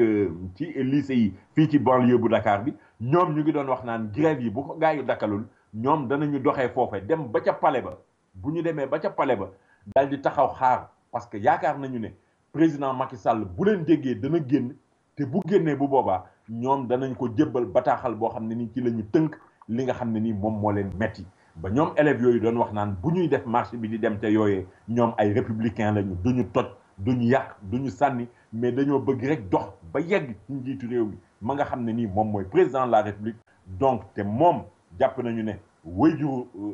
dongo la te bu boobaa bu leen déggee dana mën a génn te bu génnee ñëw ba ca ñoom danañ ko wax li leen metti mooy ñoom dañoo bëgg a jàng nañ seet nu ñu saafaraa mbir bu ko defee ñoom it seen ëllëg bañ a tagga témbe bu ko defee nga gis ne rek kon Ousmane bu fekkee ne bii dongo yi nee nañ dañoo bëgg a jàng étudiants yi ne dañoo bëgg a jàng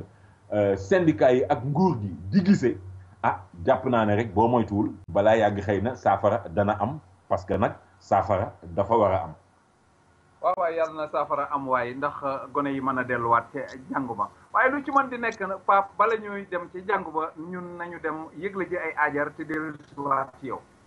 demal te ñëw Ousmane. BHS bu New York li mu leen digoon ne dana leen gën a jege si fu ngeen mën a nekk ci Amérique tàmbali na di ko def directeur am Abdoul Aziz Sy ci Amérique yëpp mi ngi leen di xamal ne Philadelphia adresse bi mu ngi nekk 535 South 52nd Street téléphone 215 863 8002 215 863 8002 Baltimore mi ngi nekk ci 5814 York Road 5814 York Road téléphone 410-387-2276 410-387-2276 Montréal itam adresse mi ngi nekk ci 95 Jean Talon Est 95 Jean Talon Est téléphone 514 419 81 22 419 81 22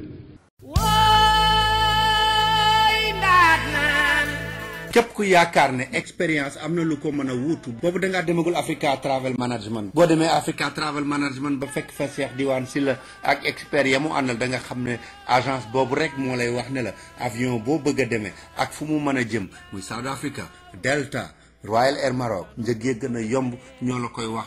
la avion bi ngay demee Africa Travel Management mi ngi nekk fii ci New York 515 Madison Avenue ca 9th floor ba ci corner 53rd Street bu dee ca Sénégal ma nga nekk ca West Foire ci VDN bi immeuble numéro 147 ca premier étage ba ci Dakar Yoff bu la neexee mën ngaa woote fii ci New York 212 481 3850 wala ca Ndakaaru 221 33 820 6042 wala sax li gën a yomb mën ngaa dugg ci seen website www.myafricatravelonline.com.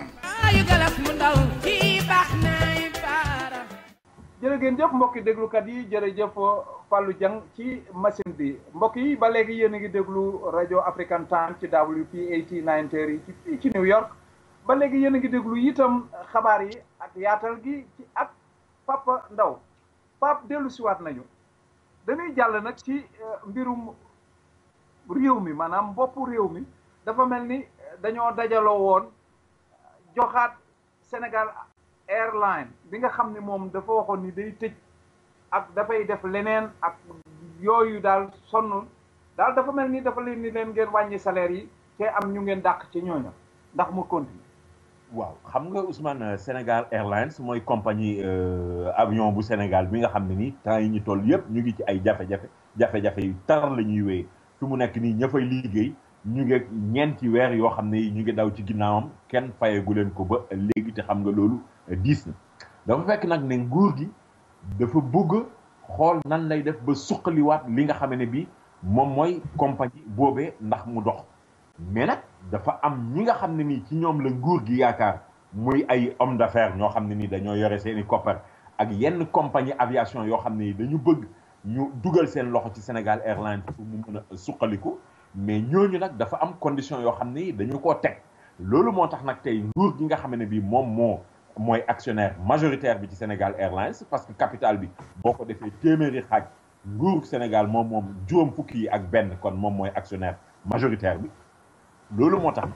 nguur gi dal di sàkku ci ki nga xam ne bii mooy Mayoro Racine Sy mi jiite kër googu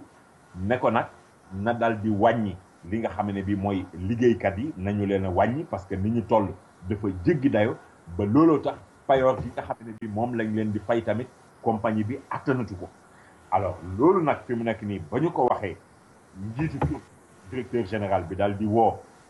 délégué personnel yi ñoom syndicat yi yooyu daal di sëq ak ñoom waxtaan bu ko defee ñoom tamit ñu mën a wëlbatiku nag jàkkaarloog liggéeykat yi pour wan leen nag ay la yëwén mbir moom il faut ñu sàkk ci pexe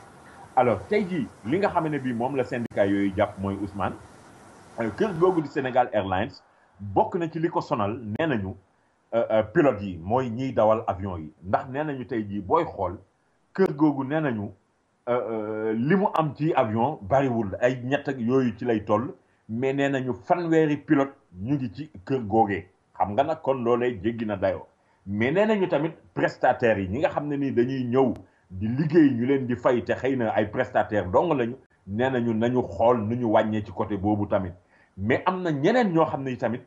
ñoom ñooy indil jafe-jafe kër gi ñoo xam ne dañu fa doon liggéey ba à la traité ñu daal di leen embauché waat defal leen contrat ñu continuer nekk foofu di wéy di liggéey ñu ne loolu tamit dafa war a dakk donc bu ñuy wàññi nañu commencé ci ñi à la traité woon te ñu jëlaat leen ñuy continuer di liggéey foofu prestataires yi nañu ko yër ñi nga xam ne bi ñooy pilote yi tamit fanweer ci ñetti avion loolu tamit dafa jéggi dayo kon nañu commencé wàññi bi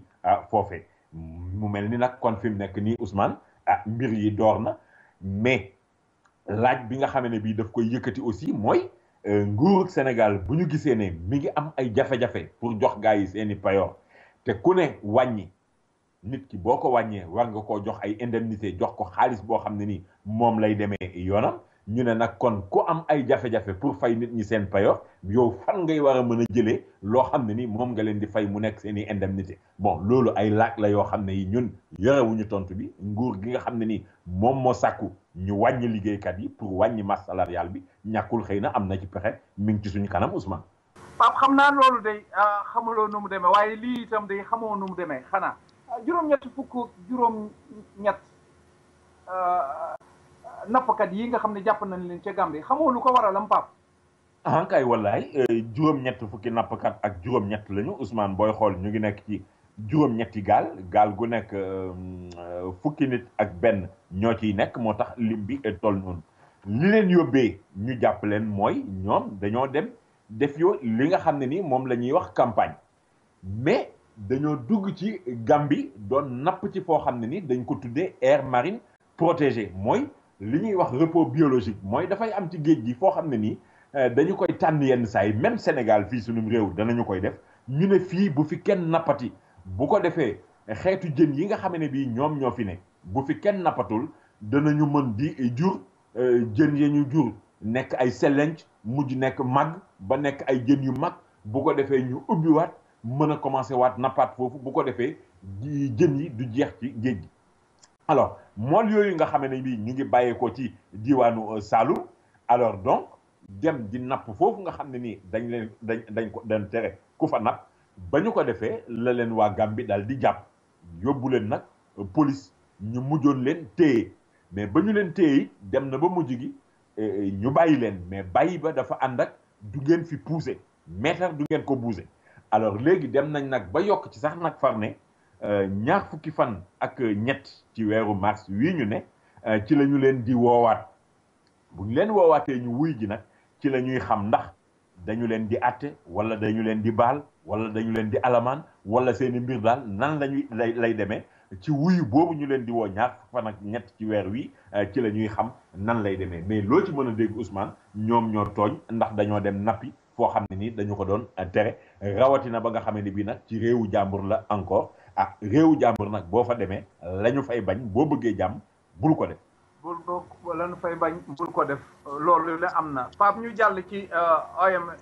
OMS muy organisation bi nga xam ne mooy saytu mbirum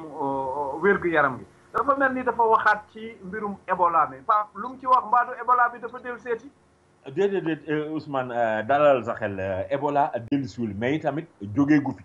te it xam nga Ebola ñaar fukki fan ak ñett ci weeru mars wala Ebola ba mu door rek léegi daanaka mot na at alors gis nga mi ngi commencé woon Guinée mujj law ba Sierra Leone Libéria gis nga même fii ci sunum réew du Sénégal am na benn cas bu fi amoon mais kooku Guinée la ko dalee woon mu ñëw fii ci sunum réew ñu gis ko faj ko ba mu wér ñu delloo ko mu ñibbi réewam gis nga Mali wopp bi jotoon na faa dugg ba am ay nit yu mu fa faatoon mais li nga xam ne bii moom la ñu mën a jàpp mooy wopp jooju organisation mondiale de la santé di kuréel gi saytu mbiru wér-gu-yaram ci àddina bi yëpp nee na faat na lu toll ci fukki junni doomu aadama alors gis nañu nag fi mu nekk nii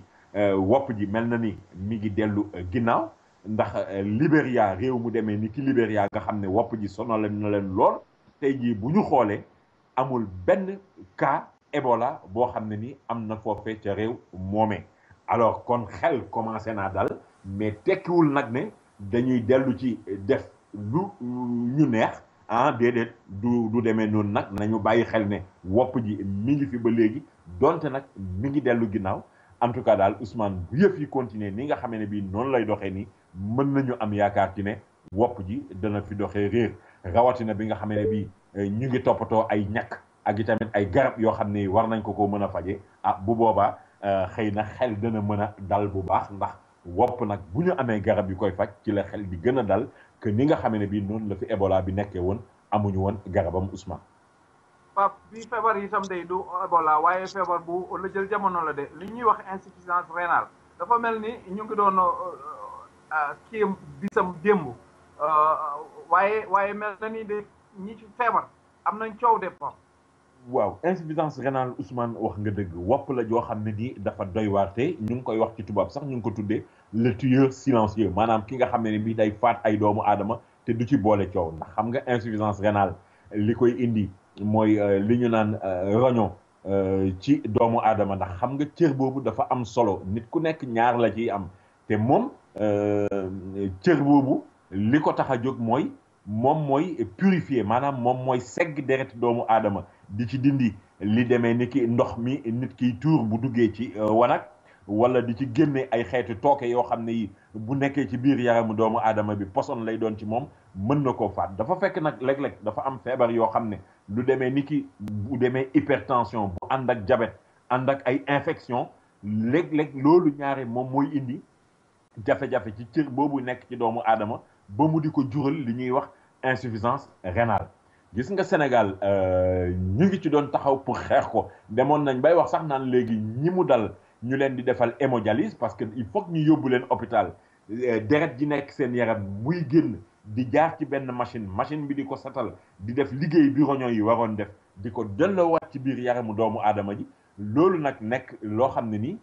jafe-jafe lañ ci am réewum Sénégal ndax machine yi doyul te nit ñi nga xam ne ni dañu koy soxla toujours dañuy gën di yokku Mimi Touré ba mu fiy nekk njiit le premier ministre waxoon na ne danañu dugal benn projet de loi boo xam ne day tax ñu mun a def li ñu naan don d'organe maye ci suñum réew ndax tey jii ñi wopp jooju daal foofu rek la ñuy yaakaar pour mucc parce que Ousmane maa ngi lay wax naan nit ku nekk ñaari roño lay am mais borom xam-xam yi gis nañu ne nit ki benn roño bu ko amee rek mën na liggéey bi nga xam ne bi moom la ñaari roño yi di def ba tax ñuy wax naan ku mu dal bu amee koo xam ne nii am na organe compatible mu mun ko koo may bu ñu ko opéré jëlee benn roño bi ci kii dal di koy defal ki nga xam ne bi moom moo amoon wopp ji dafay dal di wér te parce que roño boobu dafay def liggéey bi ni nga xam ne bi noonu la koy defee Sénégal nag yeggaguñu ci loolu parce que loi bi voté guñu ko te itamit ñi nga xam ne ni ñoom ñoo war a yëngatu ci mbir moomu il faut que ñu tàggat leen mais daal Ousmane loolu mooy yaakaar bi nga xam ne nii moom la ñi ànd ak wopp jooju am ne xëy na loolu moo leen mën a musal ëllëg ak si biir xanaa kon li ñuy ñaan rek mooy nguur gi gën cee mën a jublu ndax loolu gaaw a sotti. waaw waaye yàlla na ñooñu mucc waaye yàlla na mucc waaye kii itam de yàlla na mucc Mbaye Ndiaye mii nga xam ne moo fi yoroon aéroport bi dafa mel ni dañ koo tere mu génn réew mi Pape lu mu defati. waaw xam nga Mbaye Ndiaye Ousmane dañuy wax naan dafa wopp wér-gu-yaramam il fallait que mu dem France faju ji ak yu ni mel mais bi nga xamee ne bi juge CREI njiitu CREI Grégoire Henri Diop d'accord na ci ñu bàyyi ko mu dem faju ji France ba ñu woo sax waa aéroport ñi nga xam ne ñooy takk der ya fay nekk di seet ku war a génn ku warul génn ñooñu takk der yooyu newoon nañ leen bu Mbaye Ndiaye ñëwee bàyyi leen ko mu dem am na laissez-passer mais ki nga xam ne bii mooy Cheikh Tidiane Mara bi procureur bi moom moo lànk mbir moomu daal di ne nag waa ji bu ñëwee bu leen ko ba mu dem parce que procureur dafa jàpp ne rek comme léegi atte bi dem nañu ba cëppaa ndaw la ñu ngi toll ci war a atte ñaar fukki fan ak ñett ci weer wi la ñuy wax mbir yi nan la demee nee na gisul kon lan moo war a mën a tax ñu bàyyi Mbaye Ndiaye pour mu dem faju ji gis nga lu ni mel moo dal Mamadou Pouy ndax Mamadou Pouy moom itamit tribunal mayoon na ko bàyyi nëgandiku waaye procureur moo lànkoon parce que jàpp ne rek yëf yi fi mu toll loolu waru fee mën a nekk ba gars yi dugaloon nañu sax ñoom itamit beneen kalaame pour xëy na ñu mën a liggéey ci mbir mi mais daal gis nga Ousmane loo ci mën a dégg daal yëf yaa ngi noonu kon daal Mbaye Ndiaye du dem faju ji donte tribunal nanguloon na ko procureur moo bañ waaye nag atte bi moom li ci des bareetul léemu leer. après Serigne Assane Mbacké de moom xam naa ni bëggul a génn réew mi sax waaye moom dafa mel ni procureur moom itam convoqué na ko de lu mu def. waaw xam nga Serigne Assane Mbacké li jur convocation bi mooy mbir yi fi daloon ci kaw Moustapha Cissé Lo di député nekk tamit vice-président assemblée nationale. parce que xam nga ba ñu fi lakkee këram lakk pour ba it lakk ay oto ci la ñu wax ne Serigne Assane Mbacké moo fi demoon ci benn télévision foofee la waxoo woon ne moom moo jiite woon yëf ya alors ba tax ñu bari doon wax naan ana lan moo tax kii duñu ko teg loxo parce que li nga xam ne bii moom la wax bu ko keneen waxoon ba léegi caabi féete na ko biti gis nga tax na même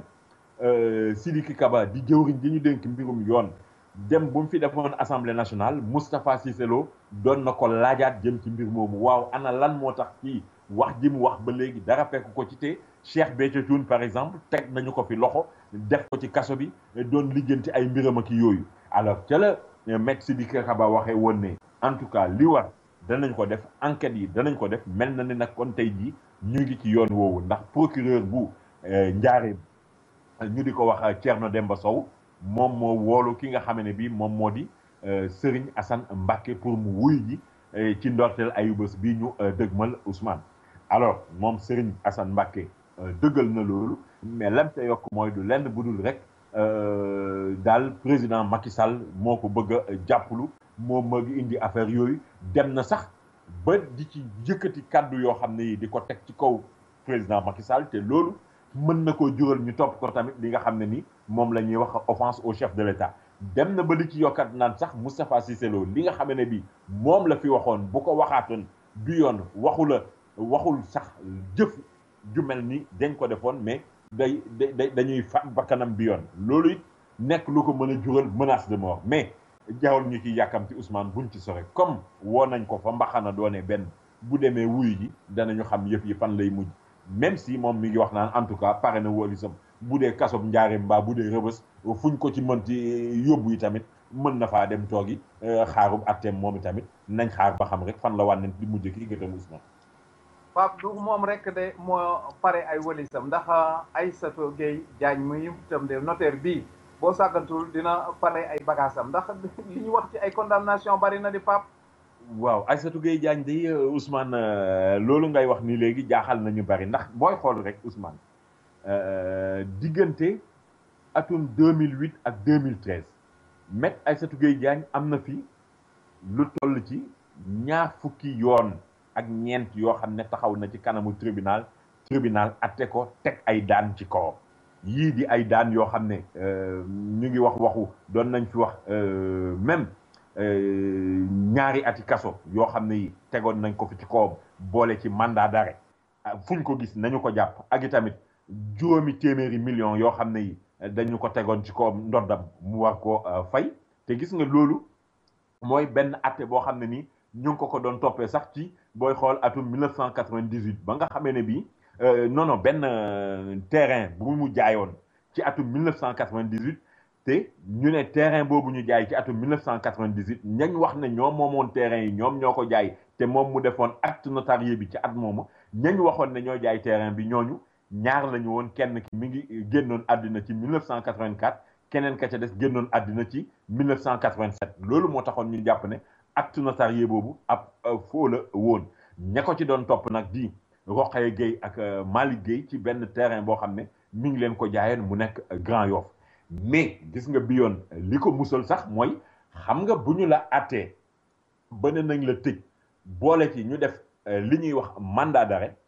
il faut nga dem constituer wu prisonnier maanaam dem ba ñu jël la dugal ba pare nga soog a mën a def appel mbaa yu ni mel gis nga nag appel yooyu muy def moo ko ci génnee ba léegi gis nga sax ne nii appel bi nga xam ne nii moom la ñu mujj wax nii ñu ngi wax naan danañu ko lijjanti ci weeru avril wi ñu jëm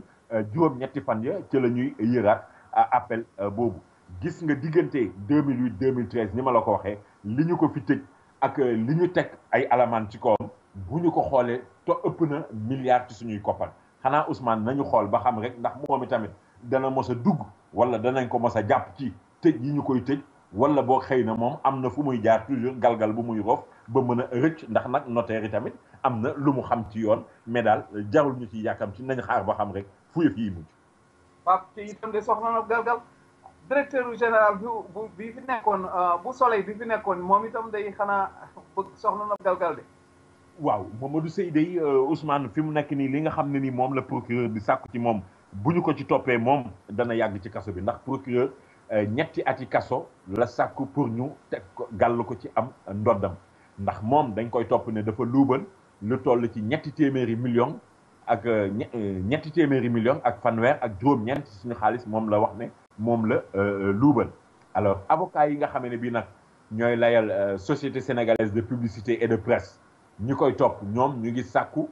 ñu gàll ci ndoddam juróomi téeméeri millions yoo xam ne yi dana leen ko jox ginnaaw ñetti at yi ñu bëgg yi procureur bëgg ñu tëj ko bon avocat yi nga xam ne nii ñoom ñoo koy layal ñoom ñu ngi wax naan non loolu warul mën a nekk parce que li ñu koy tuumaal defu ko donte dañu sukkandiku ci benn rapport boo xam ne Cour des comptes moo ko defoon ci 2010 rapport boobu ñu doon xool diggante 2004 ak 2007 nan la ñu doxalee woon kër ga ñu ne daal ay commandes yoo xam ne daf ko defoon ci 2006 benn bi toll ci téeméeri million ak ñeent beneen bi toll ci ñaar téeméeri million ak fanweer ak juróom loolu la ñu wax ne na mu ko doxalee daal luubal da caa am ba loolu lañ koy toppee ay avocat am nag ñoom di sukkandiku ci li ñuy wax prescription maanaam yoon mooy wax naan dafa am loo xam ne boo ko defee te toppuñ la ab diir am na foo xam ne bu ñu fa yeggee mbir mi dafay niil dootuñu am sañ-sañu topp la ay avocat am nag ci loolu la ñuy langaamu ñoom pour musal ko procureur nag moom nee na li ñu koy tuumaal moo ko def nañ gàll ci mu doddam ñetti ati kaso ah Ousmane nañu xaar rek ndax fukki fan ak juróom-ñaar ci weeru mars wii ñu nekk la ñu wax ne ci le tribunal di joxe atte bi nañ xaar buñ ca yeggee lan lay wax bu ko defee danañu fi dellusiwaat indiwaat leeral atte boobu lan lañ ca wax. ah Pape weeru mars day xam na liñ ci yéen moom bari na lool waay yàlla nañ ko jégg ak jàmm waay lu ci mën di xew itam Pape dañuy dellusiwaat fii ci Guinéen bi nga xam ne dafa nekkoon Colobane te ñu boom ko Pape moom loolu tiis na de. waaw tiis na Ousmane rawatina bi nga xamee ne bii boom bu ñaaw lañ ko boom ndax ñi ko njëkk a gis ci suba gi dañu fekk ñu ne ko deq rendi alors ñu ngi ko biñ ko rendee sànni ko ci benn jardin boo xam ne daal ci boori Colobane la nekkoon ci wetu autoroute bi loolu nag tiitaloon nit ñi tax ñi dëkkee woon Colobane commencé woon tiita di am njàqare ndax xam nga nit ku ñu ne deq rendi moom ci koñ waa koñ boobee dootuñu am jàmm mais nag sant yàlla bi nga xamee ne bii sûreté urbaine bu Dakar bi waa police teg nañ loxo ki nga xam ne bii moom lañ jàpp ne moo ko faat muy ku ñuy wax Ibrahima Sori Sy alors nag ñu ne moom moomee nga xamee ne bii moom moo ko faat dañu jàpp ne daal boo moytuwul règlement de compte la woon bu ñu doon def ci seen biir xëy na moo mal tourné loolu moo indi loolee ka ko faati tamit ñu ngi wax naan doomu ab kuy lakk jën laak yu ni mel mais loo ci mën a dégg daal Ousmane mooy ki ko faat moom nee nañu ko nuus teg nañu ko loxo fi mu ne nii caabi féetee na ko biti boo moytuwul dana fa yàgg lool. am na keneen ku ñuy seet de Pape ko xam naa ne moom la ñuy mujjee kii nga xam ne xaw ma ferraille lay wut xaw ma day wut loo xam ne lii daf koy def ci denc ko rek pour lu mu kii encre bateau la Joola de lañ jël. waaw non Ousmane xam nga dafa am ñoo xam ne ñoom duñu jóg mukk ci yaayama yónni ñoom ak lu xóor daal dañu koy bëgg toujours dëgg lay wax nga ne ko am na ku ñuy seet mooy ki nga xam ne ni jàpp nañu ne moom moo sookee mbir mi moom mi ngi ne fes ba léegi waaye nag wërsëg wa kookee am ndax tegaguñu ko loxo ñeneen ñaar ña ca bokkoon ñoom amuñu wërsëg woowee ndax nee nañu leen ñuus te gis nga kenn ki ab ancien soldat la woon ab soldat la woon militaire la woon ba yëf ya jeexee ca l'armée ba mu ñëw nekk agent de sécurité ci Dakar Nav mbir mi fi mu feeñee nag encre bi mooy kenn kuy liggéey ci Dakar Nav moom moo def daal ba mu xëysee ci fukki fan ak juróom-benn ci weeru février ci la gis ne fi mu daan toog di ndékki bi mu ñëwee toog foofu di ndékki la ne gees rek gis ne encre bateau la Joola bi nekkatu fi te encre bi nag xam nga dafa diis te itamit bronze la bronze mooy xànjar alors léegi mu daal di xool gisu ko gis tamit ne élévateur bi nekkoon foofu nekkatul place am mu daal di dem songi ay seefam wax leen ko ba mu ko waxee ay seefam ñoom tamit ñu daal di commencé yëre ko càmbar mais comme foofu amoon na caméra vidéo surveillance enquêteurs yi filmu vidéo surveillance bi la ñu jël xool ba ñu jëlee xool ki la ñu teg loxo ki nga xam ne bii mooy agent de sécurité bi moom tamit mu feeñal benn commerçant boo xam ne nii moom la jëflanteel ca mbirum njaay maag yooyu mais ki nga xam ne bii nag mooy moom lañ mën a wax ne mooy ndey sàcc moom kookee moom nee na fes moom seey na gaa yaa ngi koy wër ah loo ci mën a dégg daal Ousmane def jàmm moo gën di def loo xam ne nii après bu ñu lay wër danga naan meng ne mes te xam ne meng ne mesit taxul rëcc ndax mujjëm rek danañu la teg loxo mbaa da nga fay. waxoon naa la loolu de Pape kalaasu Youssou Diakhaté gi day lu nekk la ñuy def waaye loolu ci manti nekk Pape ñu ngi lay gërëm di lay sant di lay ñaanal jàmm di sàkk ci yow nga ñaanal jàmm rek ba beneen yoon. di la gërëm di la sant Ousmane di gërëm di sant it Fallou Dieng ñu féete woon wàllu xarala gi waaye tamit ak mboolem ñi nga xam ne bi ñoo ñuy déglu di ñaan yàlla defal ñu jàmm defal leen ko ñoom ñi nga xam ne bi dañoo nekk bitim réew di fa dàq wërsëg di daan seen doole ba nu mën a am lu doy loo xam ne nii danañu mën a ñibbi si tàllal seeni tànk ñoom itamit bu ko defee di noppal.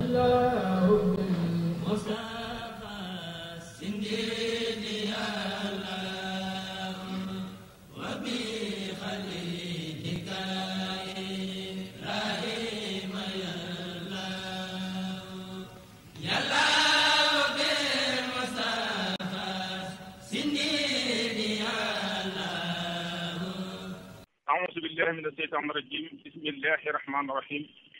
mbokki jullit yi mbokki taalibe yi waaye man nekk adduna bi duñu déglu ñu ngi leen di nuyu kenn ku ne ci turam ak santam di nuyoo jullit di nuyoo lislaam di asalaamaaleykum wa rahmatullahi taala wa barakatuhu bu ngeen déggee kàddu yi nag li ko waral du dara lu kàddu yi ndigal rek loo xam ne mi ngi tukkee ci Cheikh Mouhamadul Mourtada góor yàlla mu wàcce woon ko ci mbooleem nekk ci bitim réew ci diaspora bi muy liggéey boo xam ne liggéey lislaam la mu sant ñu ko muy kër yi nga xam ne mooy këri Sëriñ Tuubaa Seexul Xadiim yi dama waxoon ne ngeen wut ko te buñ ko jotee ngeen def ko muy këri Sëriñ Tuubaa ba ndigal li wàccee ba léegi nag mbokki taalibe di ci dox fii ci Detroit nag suñu borom dimbali ñu su baaxuk sëriñ bi ak baaxuk suñu borom ban am ci kër Sëriñ Tuubaa boo xam ne jënd nañ ko ba noppi ban ko jëndee ba noppee nag ne ko Cheikh bi waxee woon ku tedd ki waxee woon ko noonu muy doon këru lislaam nag ku ne xam na ne jàkka dana ca nekk jàngukaay dana ca nekk yarukaay dana ca nekk siège social dana ca nekk yooyu yëpp nag ban ko xoolee lu koy defar te ay koppar muy xaalis loolu moo taxoon fondation Khadim Rassoul of Michigan daaira Taysirul Asir ñu woote woon benn sant Serigne Touba ci biir sant Serigne Touba gi ñu organisé fundraising boo xam ne ci la ñu tàllal loxo jullit yëpp moo xam góor la wala jigéen mag ak ndaw usuwaay man di nekk adduna bi ñu lay xamal ne liggéey a ngi nii boo xam ne liggéeyu lislaam la yaatal lislaam la yokkuli lislaam la àggale liggéey Serigne Touba ba mu ko bëggee woon tasaare ko ci ñi nga xam ne jotuñu ko mooy ñi nga xamante ne bii duñ ay jullit wa illaa buñ dee ay jullit mën naa am xamuñu liggéey Serigne Touba loolu moo taxoon Cheikh Mouhamadul Mourtada ñëwoon fii ci bitim réew ñëw fii ci États-Unis Amérique ngir soññi ci liggéey boobee soññi ngi ci ba noppi nag jiituñu ci ñu bëgg nag mbokki taalibe bi yëpp mbokki jullit yëpp waaye man di nekk ci adduna bi nga fexe ba liggéey boobu doo ñàkk dem ci moo tax ñu ngi leen di woo ci bis bi nga xam ne ñu ngi koy def fii ci Detroit muy le 22 mars 2015 incha allah fii ci Touba Detroit di ci soññi góor ak jigéen mag ak ndaw di ci soññi mbooleem état yi di jiital soññe boobu Mika mun ko tuddee tudd nañ mbooleem état yi nga xam ne ñi ngi ci États-Unis yëpp ñu xamal naa bis bi bisub Serigne Touba la bis bi bisub Yonent bi sallallahu alayhi wa sallam la bis bi bisub suñu borom subhanahu wa taala la ndax néegub yàlla la kërub islam la lépp ci suñu borom lay delluwaat kon ñu ngi ci soññi góor di ci soññi jigéen di ci soññi mag di ci soññi ndaw ne ko ñëpp def muy seen yitte ñu àndale ko nañ ko bëggee kon nag ñu xam ne daañu leen jox information yi képp koo xam ne bëgg nga ci lu ci gën a leer mën ngaa woote ci sama numéro mi ngi nekk 810 423 6001 daañu leen bàyyi ak soxna Kumba Diop mu jox leen numéro yi nga xam ne mooy numéro banque yi képp koo xamante ne am na loo bëgg a barkeeloo nga jaarale ko ci banque yooyu wala nga woote ci numéro bii ñu leen wax asalaamaaleykum wa rahmatullahi taala wa barakatu waa asalaamaaleykum mbooloo mi banque yi nga xam ne mën ngeen faa envoyé lépp loo xam ni mooy barkeelu bu ngeen bëgg a def ci liggéeyu Cheikhul Khadim boobu nekk na Bank of America ci turu Alioune Ndiaye checking account la numéro account bi mi ngi nekk 37 546 57 841 bu dee Chase Bank mi ngi nekk ci turu Maam Diop checking account bi mi ngi nekk 80 98 60 752 bu dee Comerica Bank mi ngi nekk ci turu Fondation Khadim Rassoul of Michigan checking account bi mi ngi nekk 18 52 28 61 50 wala saving account bi mi ngi nekk ba tey ci turu Fondation Khadim Rassoul of Michigan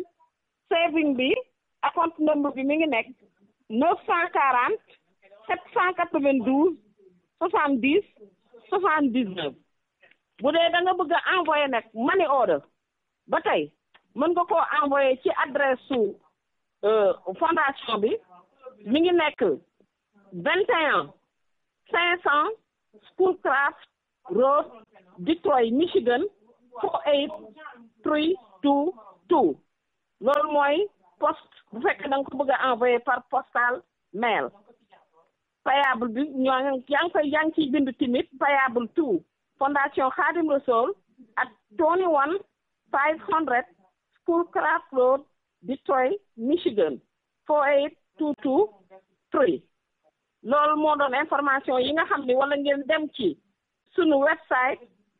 www.toubamichigan.org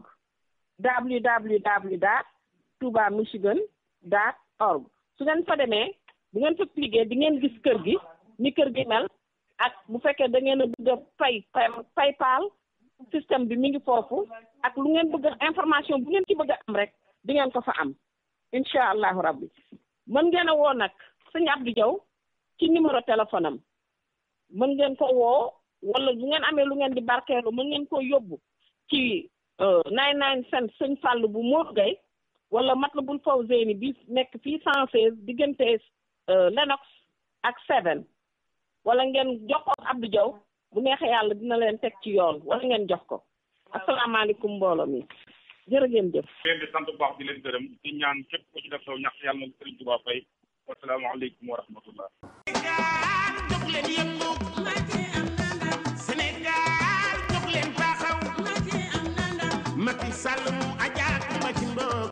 salaamaaleykum mbokk yi ñu ngi leen di nuyu di dellu si rek ci ak cant boo xam ne am na fu mu tàmbalee te am na fu mu yem mu jóge ci waa APR section Manhattan ci meeting bi ñu amaloon démb ci guddi di xam ne sant na leen sant boo xam ne amul fu mu yem muy waa dëkk bi yëpp ak ñi jóge woon ci état yi ñëw bàyyiwuñu kenn ndax ku lim da ngay juum mais ñaax ngeen ñu won ngeen ñu ne ay dëkkandoo lañu won ngeen ñu ne safoo ngeen ñu te woon ngeen ñu ne ñoo bokk lu ñu bëgg muy suñu réew ndax ñun ñëpp lu ñu yëngatu mooy lu defar suñu réew te dénk nañ koo xam ne mi ngi koy defar kon cant gi amul fu mu yem am na fu mu commencé mais amul fu mu yem ci turu nag Manhattan yëpp ci turu APR bu New York ak turu APR bu Amérique kon maa ngi leen di bàyyi ak sama jigéen Ndeye Fatou Ndour mu mottali li ci des. asalaamaaleykum Pape jërëjëf maa ngi nuyu waa dëkk bi yëpp di nuyu waa état yi yëpp bàyyiwuma kenn ku lim dem nga juum waaye démb ku taxaw ci béréb ba xam ne dëkk bi yëpp génn nañu communauté bi yëpp génn nañu may gërëm sunu sëriñ soxna Umu Si ak soxna Saafara Taal ndax bu soxna Umu teewee rek mel na ni soxna Saafara teew na te soxna Umu teel naa ñëw guddee na faa jóge may gërëm waa kër Baye Ñaas gërëm waa kër Sëñ Tuubaa yi bàyyiwuma kenn waa état yi ñëpp ñëw nañu yal na leen yàlla delloowaat ci jàmm maa ngi sant ci mbokk jigéen yi ci réew mi yëpp di ko tàmbalee ci adjointe bi di soxna Awa Fall ak ni mu àndal ñëpp bàyyiwuma kenn vraiment suñu xol dafa sedd ñun waa Manhattan suñu section bii nag dañ ci ñaan jàmm yal na nu yàlla dolli jàmm te may ñu ko ak suñu président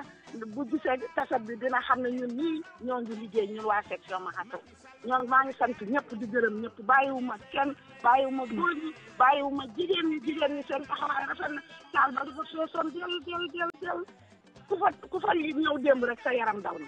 macha allah di sant nag sunu ministre yi jóge woon Sénégal ak délégation bi yëpp maa ngi leen di sant di leen ñaanal ñu ngi tuddee woon bés bi ñoom tam def nañ ci seen doole def ci seen yéene ñëw ci guddi gi ba jàpp ci ba guddi gi rafet macha allah yal nañu yàlla dolli jàmm ñun ñëpp jërë ngeen jëf Fallou jërëjëf Pape Baba thank you. Mère Sène. waaw. bisimilah. asalaamaaleykum mbooloo mi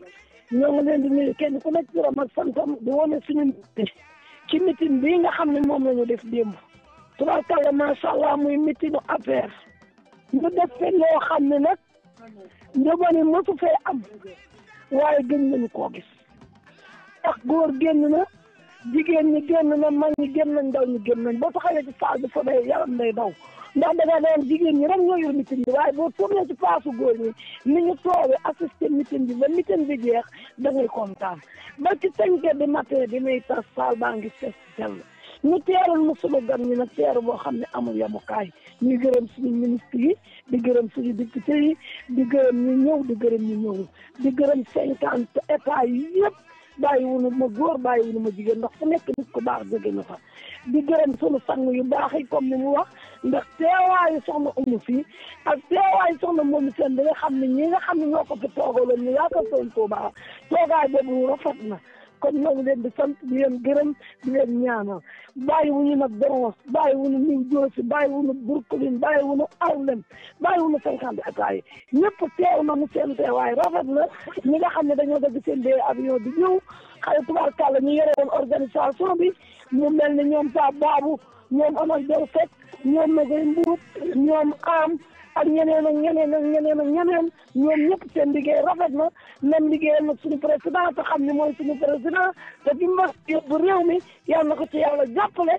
jàmbaar la ànd naa ki jàmbaar ñoo ngi gërëm réew mépp ñu ngi gërëm Baye Boy bu baax a baax a baax di ko sant moog équipe am bi mu àndal di gërëm El Hadj Sénégal Gallo di gërëm ñëpp yal na yàlla fay leen bëgg noo bàyyi fàtte benn tur waaye nag ñooñu ñuy njiiti suñu la tuddee tudd na ñëpp kontaan na ñoo ngi sant ñëpp ñoo ngi gërëm ñëpp ñoo ngi leen di ñaanal jërëjëf suñu sañoon wax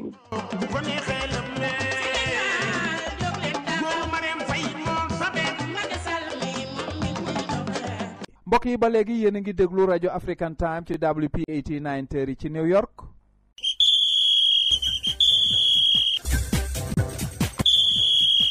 kon ñu bàyyi leen ak El Hadj Malick Ndiaye mu waxtaan ak yéen ci mbirum football bi. mbokk yi asalaamaaleykum jàngeen jëf li ñu dooree xabaaru tàggat yaram mu nekk ci wàllu football ak match xaritoo bi nga xam ne Sénégal war na ko amal ak Ghana di jàpp ko nekk fan ak juróom-ñett ci weer yi nga xam moom la ñu nekk fële ca France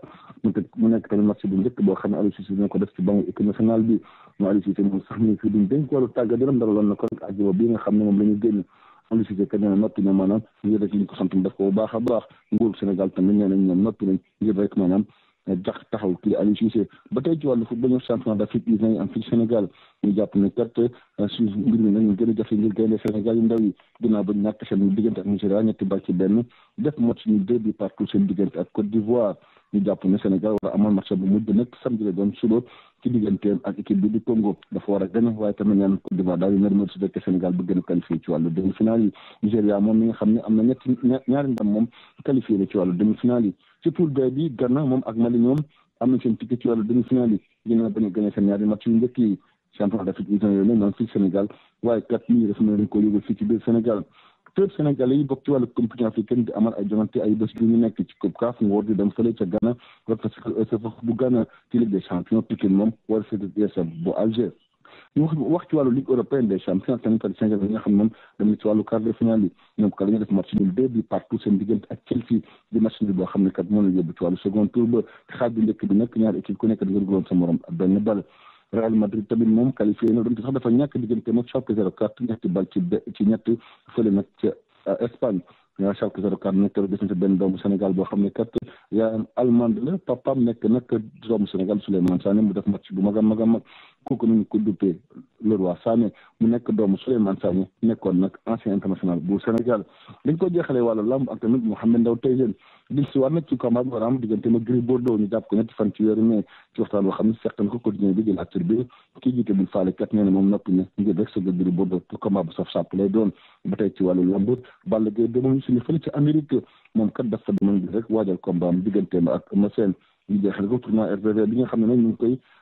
waajal bu baax a baax di wéy ci def ci promotion combat bi suba nag samedi ni moom ñaari mbir ñu dem fa la nga xamante ne Thiès def face à face tournoi RVV boobu nag ñeenti mbir yu mag ñoo ci nekk bokk na ci Zos Gouye Gui Ama Baldé ak tamit Tapha Tine combat yi njëkk yi nag ñu ko jàpp ñeenti fan ci weeru avril Tapha Tine Gouye Gui ak tamit Zos war a sëgg ak Ama Baldé mu nekkoon El Hadji Malick Ndiaye fii ci Dakar pour African Time.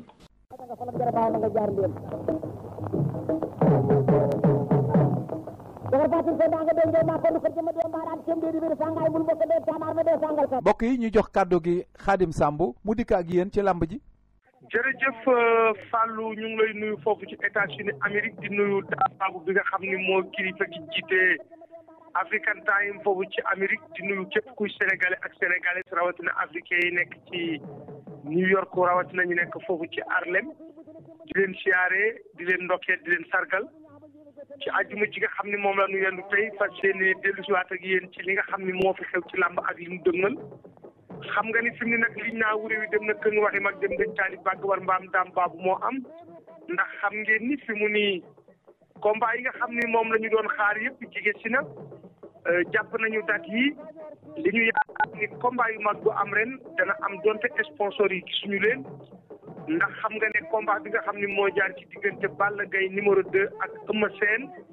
moom taxaw na fi mu ne nii ci weeru avril lañ ko war a bëri mu nekk combat boo xam ni bii ñi ko seq di groupe Futurs Médias yaa suñu borom dogal na bi ñu demee ba ci biir ñu jëli nig li ko laa ànd ak moom lëkkaloo ngir seen liggéey gën a mën a rafet ba tax na fi mu ni ni ki la ñaar fukki fan ak benn ci weer bii nu nekk lañ fas yéene dem ca Fatick ci drapeau boo xam ni Luc Nicolas moo ko tëgg mu nekk diggante ki nga xam ni mooy Paul Maurice ak xale bi dëkk Louga ñu war a bëre bu rëy waaye nag foofa Luc def ca potoxlu ak waa groupe Futurs Médias ca bés ba ca stade Massène Sène ca Fatick Eumeu Sène dana fa jàkkaarloo ak ki nga xam ni kii mooy Eumeu Sène dana fa jàkkaarloo ak Balla Gaye 2 Sarko it dana fa jàkkaarloo ak Siteu mu nekk ñaari combat yoo xam ni yii foofa la ñuy defee seen jàkkaarloo boo xam mooy den seen ñaareelu jàkkaarloo wala jàkkaarloo bu njëkk ci bitim Ndakaaru loolu nekk lu am solo ndax ñi nga xam ne ñoo nekk Fatick di fa dund di supporter Eumeu Sène danañu ko gis ña fa nekk di dund tey supporter ki nga xam ne kii mooy Balla Gaye 2 danañu ko gis loolu nekk innovation boo xam ne bii Luc Nicolas moo ko xalaat waaye xam nga ne tournoi bi nga xam ne mooy am aussi ci diggante ki nga xam ne mooy Tapha Tine ak ki nga xam ni kii mooy Gouye Gui ak ki nga xam ni mooy Sos ak ki nga xam ni kii mooy Ama Baldé boobu nag RDV ñoo ko tëgg RDV mi ko tëgg nag li ci jublu mooy TNT bi nga xam ni bii moom la yàlla suñu borom dogal muy xeetu image yu nga xam ni moom la ñu indi pour télévision yi dootu ñuy dem ci satellite bi ci jaww ji léegi ci portable yi la ñuy jaar di ci sukkandiku ngir ñu image yi gën a leer mu gën a rafet gën a xereñ gën a yomb numérique loolu ñoom la yàlla dogal marché boobu ñoom la ko jiitu réew mi dénk ñu gagné ko ci appel d'offre yàlla dogal nag ñu war def marketing bi nga xam ni ci tournoi bi war naa jeex après Korité lay jeex bu àndeek dogal yàlla ndax war nañoo def open press boo xam ni danañu ko defee Kaolack danañ def open press boo xam ne dañ ko defee Ziguinchor danañ def open press boo xam ne xalaat nañu defe ko fi nga xam ne mooy Ndar ak Diourbel wala ñu defe ko fi nga xam ni fii mooy Thiès loolu nekk lamit lu am solo de innovation boo xam ne bi aussi fas nañ ko yéenee def combat boobu nag coow li bari na nee nañu Tapha Tine ak Gouye Gui ñooy jëkkalaale waaye am nañu wax ni diggante Sos ak ki nga xam ne mooy Ama Baldé waaye nag loolu la ca des sottegut bërit mañas waaye am na leneen luñ ci jàngat ci beneen combat boo xam ni tiit nañu ci muy diggante ki nga xam ne kii mooy Bombardier bu Mbuur ak ki nga xam ni mooy Modou Lo ñaam jot nañu avance xaw ma nag lu ñu jot waaye fii may wax ak yow ci Sénégal am na ñoo xam ne daal nee nañu combat boobu su fekkee ñi ko tëgg amuñu sponsor yu mag a mag a mag dañuy ragal ne mën naa awarte wala dat biñ jàppan dootuñu ko ci bëre ki nga xam ni itam mooy combat bu Papa Sow ak ki nga xam ni kii mooy Lac de Guiers numéro 2 Gaston Mbengue mi nga xam ne moo ko tëggante war ko tëgg daaw yàlla dogal mënu ko war a continuer jàpp na dat moom itam combat boobu aussi war na am le 12 avril lay doon bu àndeek dogal yàlla fukki fan ak ñaar ci weeru avril donc kon dafa mel ni Ndiaw Sarr mois de avril bi combat yu bari ci la ñu ko taxawal ndax boo xoolee diggante ki nga xam ni kii mooy Eumeu Sène ak ki nga xam ni mooy Balla Gaye 2 avril la Tapha Tine ñoom avril la Lac de Guiers Papa Sow avril la kon nag jërëjëf mbokk yi ñu doon déglu foofu ci Afrique ngek African Time États-Unis Amérique ñu ngi leen di gërëm di leen sant di leen jox daje incha allah ajuma ak jàmm bandeeg dogal yàlla.